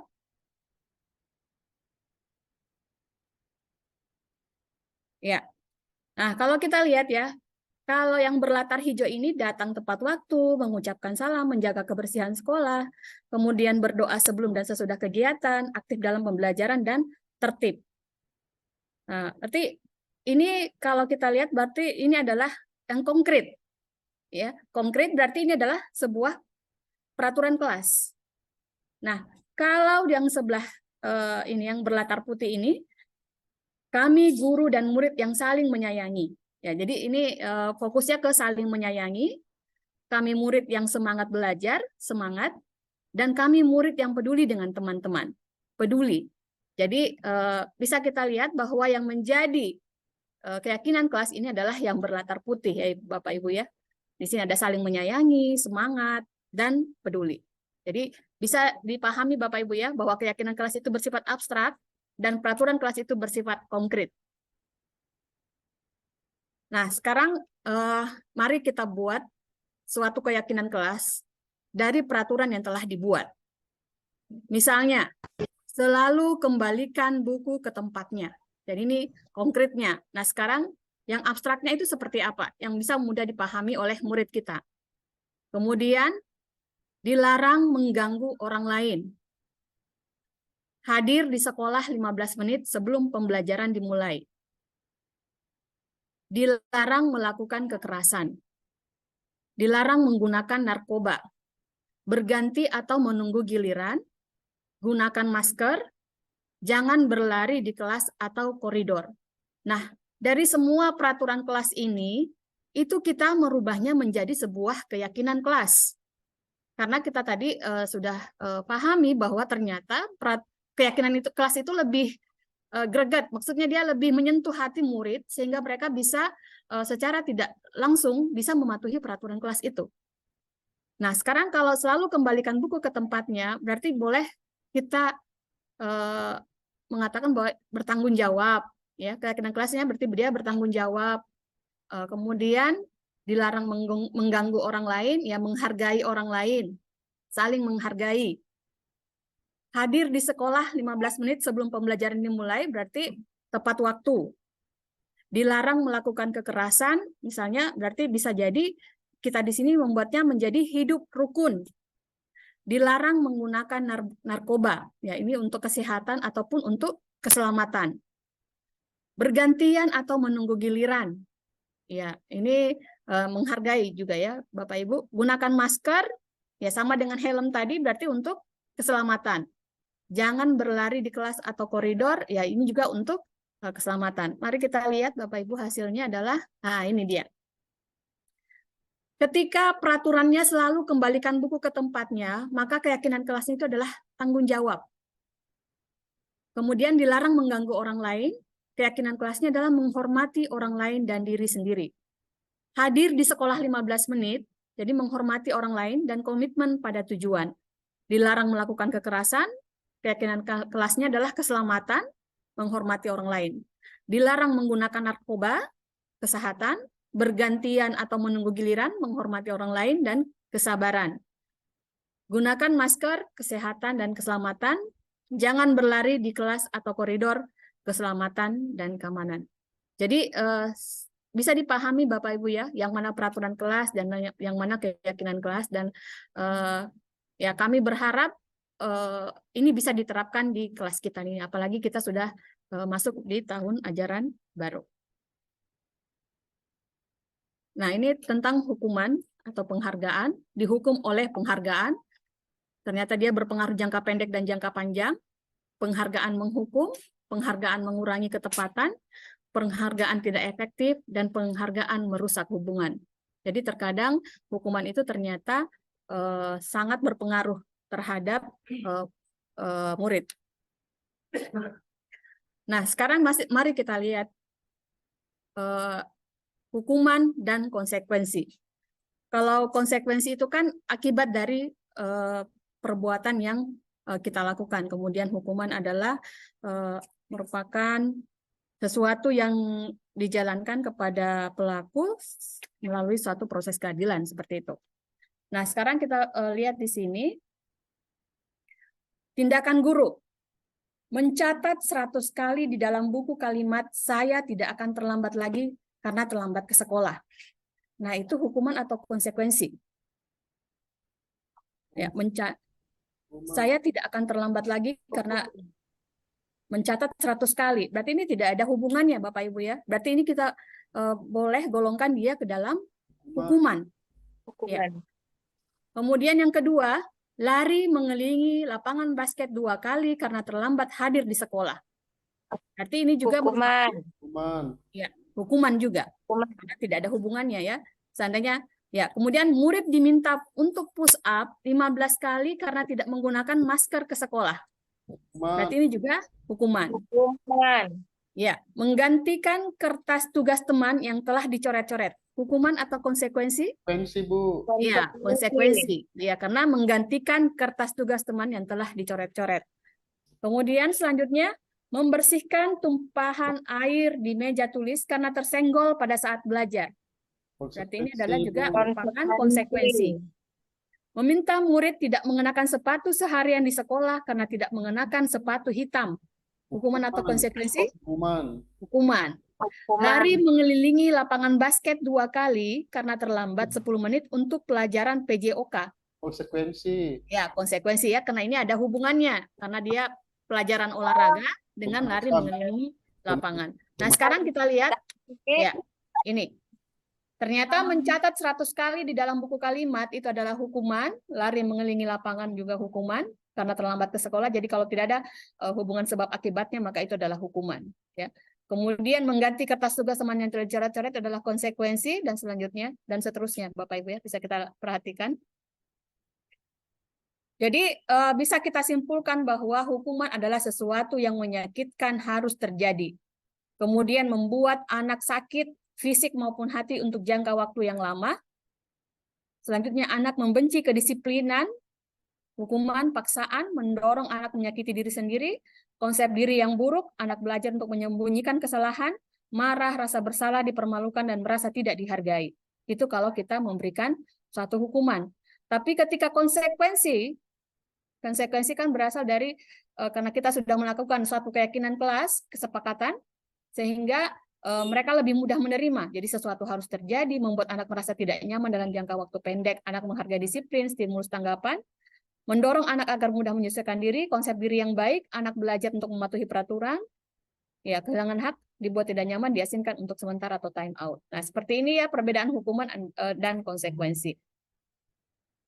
Nah, selanjutnya restitusi. Nah, apa itu sebenarnya restitusi? Restitusi adalah proses menciptakan kondisi bagi murid untuk memperbaiki kesalahan mereka, sehingga mereka bisa kembali pada kelompok mereka dengan karakter yang lebih kuat. Ya, jadi restitusi di sini bukan untuk menebus kesalahan. Ciri-ciri restitusi adalah bukan untuk menebus kesalahan, namun untuk belajar dari kesalahan. Yang kedua, memperbaiki hubungan. 3, tawaran, bukan paksaan. Yang keempat, restitusi menuntun untuk melihat ke dalam diri. Yang kelima, restitusi mencari kebutuhan dasar yang mendasari tindakan. Yang keenam, restitusi diri adalah cara yang paling baik untuk memperbaiki diri. Yang ketujuh, restitusi fokus pada karakter bukan tindakan. Yang kedelapan, restitusi fokus pada solusi. Dan restitusi mengembalikan murid yang berbuat salah pada kelompoknya. Nah, sekarang ini adalah segitiga restitusi. Jadi yang pertama adalah menstabilkan identitas. Ya, di sini kalau menstabilkan identitas itu berarti setiap orang pasti pernah melakukan kesalahan. Ini ya, kamu bukan satu-satunya yang pernah melakukan ini. Jadi ini adalah kata-kata yang sering yang kita akan ucapkan ketika kita mengadakan segitiga restitusi itu. Kemudian yang kedua adalah validasi tindakan yang salah. Ini kata-katanya adalah misalnya ketika kita menghadapi murid, kamu tentu punya alasan mengapa kamu melakukan itu. Adakah cara yang lebih efektif untuk mendapatkan apa yang kamu butuhkan? Ini. Kemudian yang ketiga, menanyakan keyakinan. Nilai-nilai apa yang telah kita sepakati? Kamu ingin menjadi orang seperti apa? Ya, jadi seperti itu Bapak Ibu ya, langkah-langkah segitiga restitusi ini. Jadi saya ulangi, yang pertama adalah menstabilkan identitas, yang kedua adalah validasi tindakan yang salah, dan yang ketiga menanyakan keyakinan. Nah, saya bahas satu-satu. Untuk membuat murid yang merasa gagal karena berbuat salah menjadi positif terhadap dirinya, guru berkata berbuat salah itu hal yang manusiawi. Jadi ini menstabilkan identitas Bapak Ibu ya. Ini salah satu kalimat-kalimat yang kita ucapkan ketika menghadapi murid. Jadi yang pertama, berbuat salah itu hal yang manusiawi, tidak ada manusia yang sempurna. Ya, Bapak Ibu juga pernah berbuat salah dan kita pasti bisa menyelesaikan permasalahan ini. Bapak Ibu tidak tertarik untuk mencari tahu siapa yang benar dan siapa yang salah, tapi Bapak Ibu lebih tertarik untuk menyelesaikan masalah. Selanjutnya kalimatnya lagi, kalau kamu menyalahkan dirimu sendiri terus, apakah kamu bersikap baik pada dirimu sendiri? Nah, seperti itu kalimat-kalimat yang kita ucapkan ketika ingin pada langkah menstabilkan identitas. Kemudian validasi tindakan yang salah. Jadi ini gunanya adalah untuk membantu murid mengenali kebutuhannya.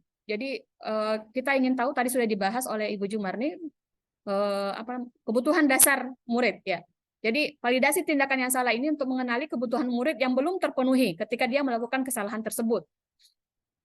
Ya, jadi di sini kita bisa berkata, kamu bisa saja kan melakukan hal yang lebih buruk, tapi kamu tidak melakukannya. Kamu pasti punya alasan mengapa melakukannya. Apa yang penting bagi kamu? Kamu boleh tetap berusaha menjaga sikap itu, tapi tambahkan sikap yang lain. Kemudian selanjutnya, maukah kamu belajar cara lain untuk mendapat yang kamu butuhkan tanpa harus memukul? Apakah kamu bisa melakukan dengan lebih baik besok lagi? Ya, ini validasi tindakan yang salah. Kemudian langkah ketiga adalah menanyakan keyakinan. Jadi maksudnya di sini adalah murid melihat kesalahannya itu dihubungkan dengan nilai-nilai kebajikan yang diyakininya. Apalagi kalau misalnya di kelasnya mereka sudah membuat suatu keyakinan kelas yang telah disepakati bersama. Maka guru bisa berkata, apa nilai yang kita percaya di kelas? Maksudnya keyakinan kelas apa yang telah kita buat dan kita sepakati bersama. Ya. Kemudian kelas yang ideal itu seperti apa sih? Nah, kamu ingin jadi anak seperti apa? Apa yang kamu rasakan ketika kamu lakukan itu? Terus kemudian kamu menjadi orang seperti apa? Jadi itu adalah kalimat-kalimat ketika kita melakukan segitiga restitusi. Ya, ini ada beberapa kalimat-kalimat yang bisa membantu murid kembali ke tujuan semula. Ya, apakah kamu ingin berbuat lebih baik? Apakah saat ini kamu sudah menjadi orang yang sedang kamu inginkan? Apakah kamu bisa mengubah kegiatan atau perilakumu ini menjadi sikap yang membantu? Apakah wajar membuat kesalahan? Bisakah kamu memperbaikinya? Apa yang kamu lakukan saat ini, apakah sudah sesuai? Apakah kamu siap untuk memulai? Kesepakatannya apa? Sepertinya kamu punya masalah, saya bisa bantu apa? Saat ini kamu seharusnya berbuat apa?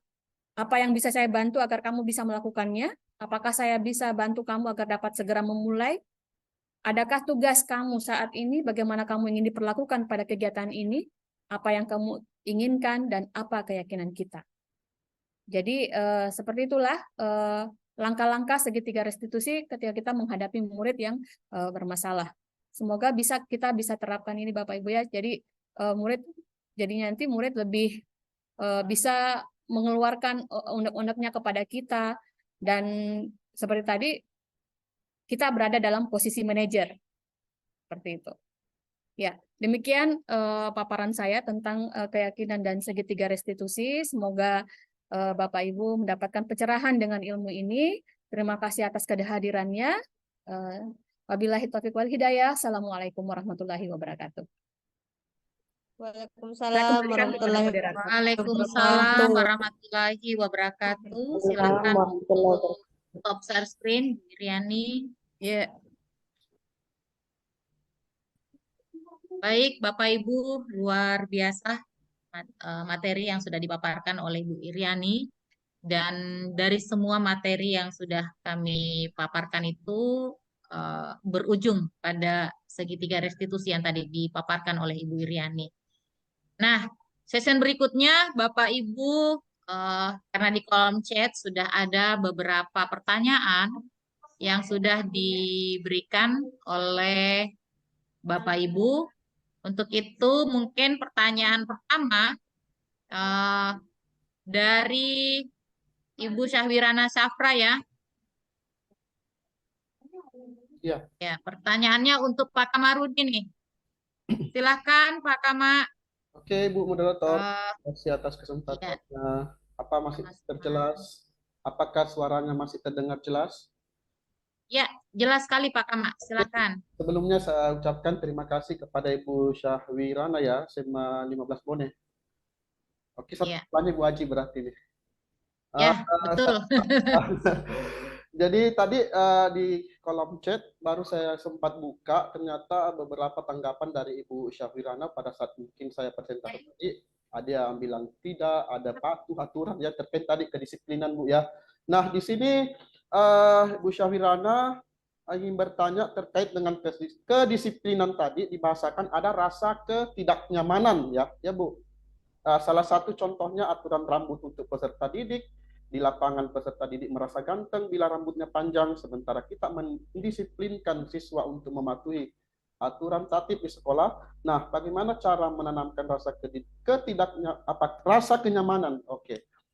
Nah, di sini Bu ya, mungkin bukan hanya ibu di sekolah ibu saja ya, mungkin sebagian besar di sekolah ini karena mungkin sudah menjadi budaya kita mungkin Bu ya. Jadi kita biasa memaknai bahwa kata disiplin itu adalah suatu peraturan atau tata tertib yang ada yang untuk mendapatkan suatu kepatuhan.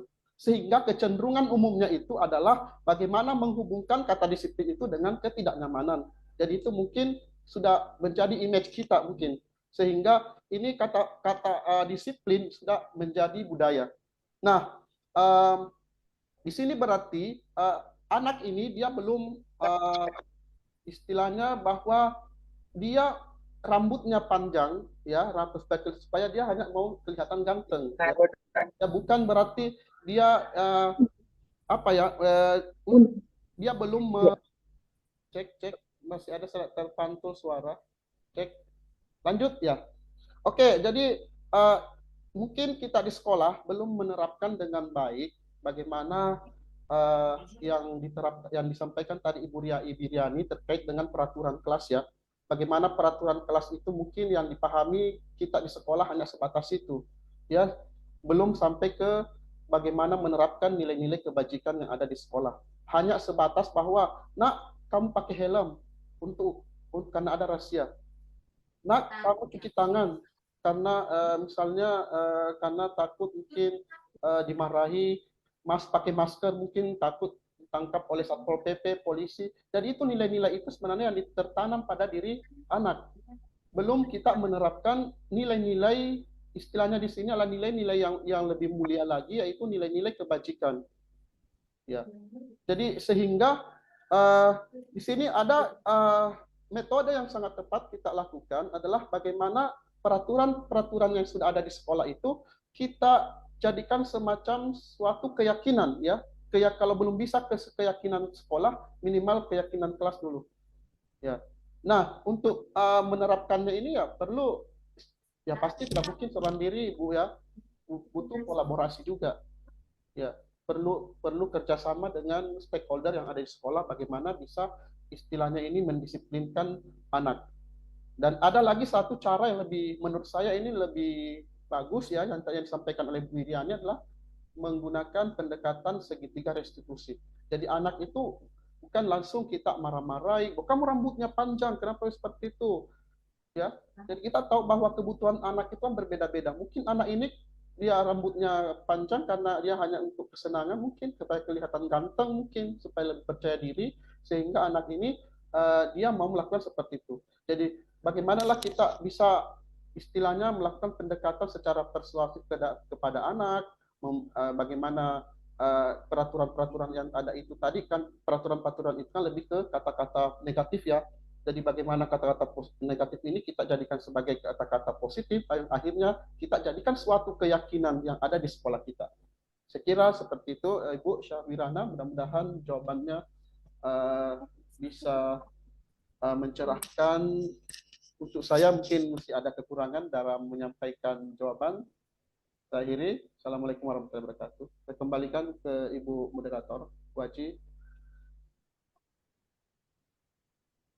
Ya, terima kasih Pak Kama atas jawaban yang diberikan dari pertanyaan Ibu Syahwirana. Nah, saya kembalikan kepada Ibu Syahwirana. Bagaimana Bu Syahwirana atas jawaban yang sudah diberikan oleh Pak Kamarudin? Mengarah ke sini. Bismillahirrahmanirrahim. Terima kasih Pak Kama atas jawaban yang diberikan. Memang di lapangan sering kita mendapatkan, terutama di kelas ya, kita sebagai wali kelas, ada beberapa siswa yang masih merasa dirinya ganteng dengan rambut panjang. Tapi ternyata dari penjelasan Ibu Iriani, kita harus memberikan stimulus kepada siswa bahwa bukan langsung judge bahwa harus potong rambut seperti ini sesuai dengan tatib. Ternyata tidak, harus diberikan suatu keyakinan kelas ya sesuai dengan aturan yang sudah dibuat. Terima kasih banyak pencerahannya Pak Kama. Semoga nanti kami bisa terima kasih kembali. Ya, terima kasih. Assalamualaikum. Salam. Ya, terima kasih Bu Syahwirana atas umpan baliknya. Nah, sepertinya memang Bu Syahwirana banyak pertanyaan ya untuk kami pemateri ini. Karena saya melihat Ibu Syahwirana lagi nih yang bertanya untuk saya. Pertanyaan dari Bu Syahwirana adalah, saya sering mengatasi masalah siswa berperan dalam posisi kontrol sebagai teman. Nah, image yang terbangun pada siswa sudah seperti itu. Lalu bagaimana saya bisa mengubah image saya tanpa harus siswa menjauhi saya? Luar biasa pertanyaannya Bu Syahwirana. Ya, karena memang ya, apalagi kita yang berada di posisi guru SMA, hal seperti ini sering terjadi. Kita memposisikan diri kita sebagai teman pada siswa. Nah, seperti tadi penjelasan saya bahwa kita menerapkan posisi kontrol manajer, dan memang karena kita sudah melewati beberapa kasus, bisa jadi pada suatu saat kita berada dalam posisi kontrol sebagai teman. Nah, itu tadi saya sudah jelaskan tadi mengenai hal tersebut. Nah, jikalau ingin berubah, tentu saya, Bu Syawirana dan ibu-ibu yang lain, tentu harus mulai melakukan perubahan, mulai mengajak siswa untuk berdiskusi, mulai bertanya tentang kesalahan yang dilakukan. Jadi di sini intinya kita melibatkan siswa dalam kasus yang dihadapinya. Jadi selama ini kalau kita dalam posisi sebagai teman menganggap bahwa siswa itu kata-kata yang kita keluarkan itu seperti teman. Nah, ketika ada kasus kita mulai melibatkan. Seperti yang tadi bahwa saya katakan sebenarnya inti dari semua materi yang kita berikan itu ada pada segitiga restitusi. Ketika ada kasus yang terjadi, tentu yang pertama seperti yang sudah disebutkan adalah menanyakan, menstabilkan identitas, kemudian memvalidasi kesalahan murid kita, dan yang terakhir adalah menanyakan keyakinannya. Apakah ada nilai-nilai yang dilanggar oleh siswa kita. Nah, ketika kita dalam posisi menghadapi kasus itu, kalau menerapkan segitiga restitusi, saya yakin posisi kontrol sebagai teman akan mulai sedikit demi sedikit kita tinggalkan. Dan saya yakin ketika berada dalam posisi manajer, Ibu Syahwirana, image Bu Syahwirana selama ini kepada siswa tidak akan berubah, tetap akan dihormati, tetap akan dihargai, bahkan akan disenangi oleh siswa karena Ibu Syahwirana mulai mengajak siswa berkolaborasi dengan siswa, mengajak siswa berdiskusi dalam setiap permasalahannya. Nah, saya rasa demikian Bu Syahwirana jawaban saya dari pertanyaan yang diberikan. Saya kembalikan kepada Bu Syahwirana. Terima kasih atas jawaban yang diberikan.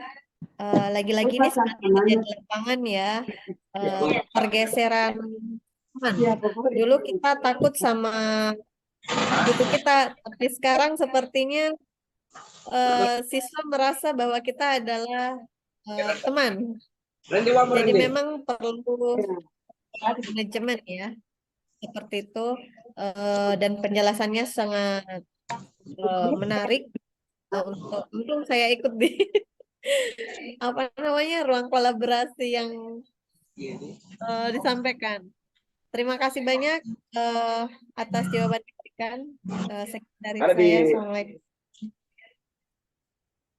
Iya, terima kasih Bu Syahwirana. Sangat bersyukur kami pemateri jika apa yang kami paparkan membawa manfaat. Ya.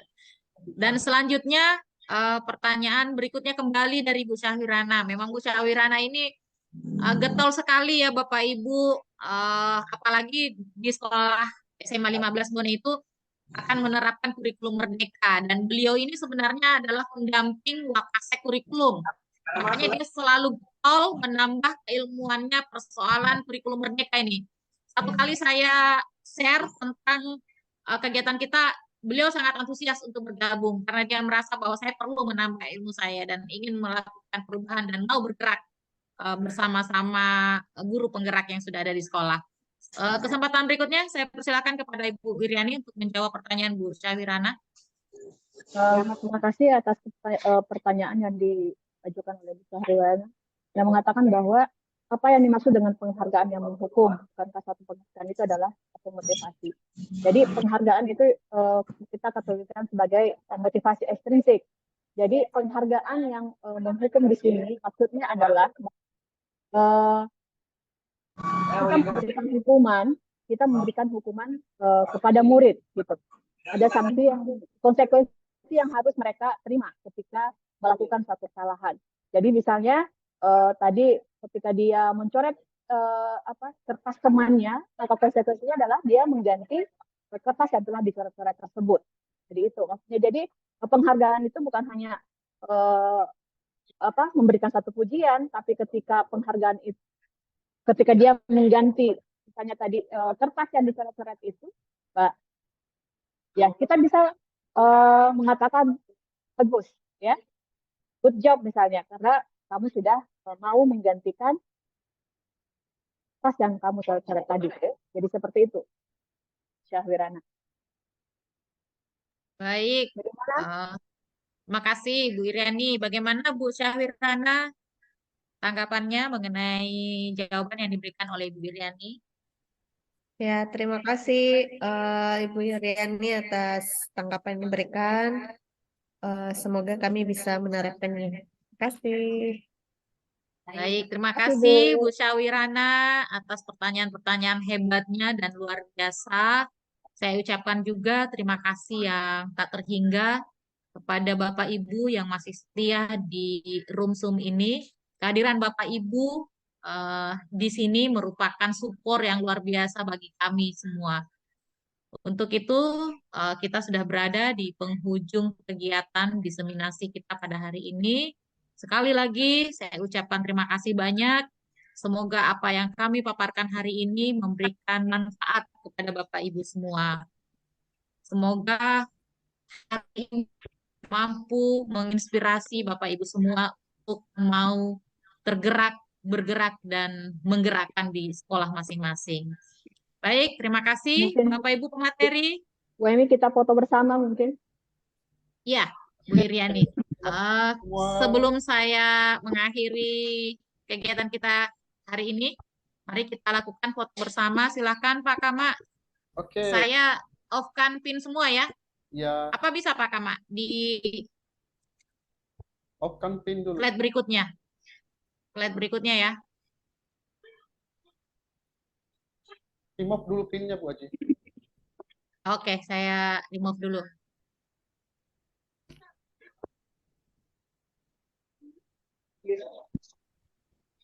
Ibu Iriani juga remove dulu pinnya ya.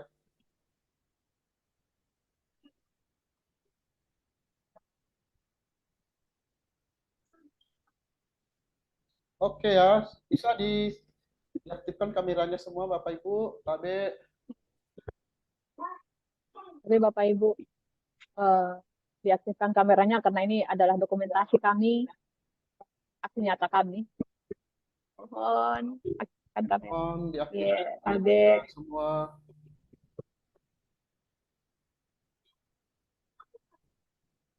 Ya. Belum ya.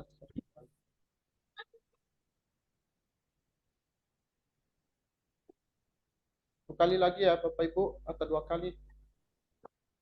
Ya, di slide kedua mungkin. Katanya menghitung Pak Kama. Saya Ada menghitung masukan ya. nih. Satu, Ya, supaya siap-siap. 1, 2, 3. Slide kedua.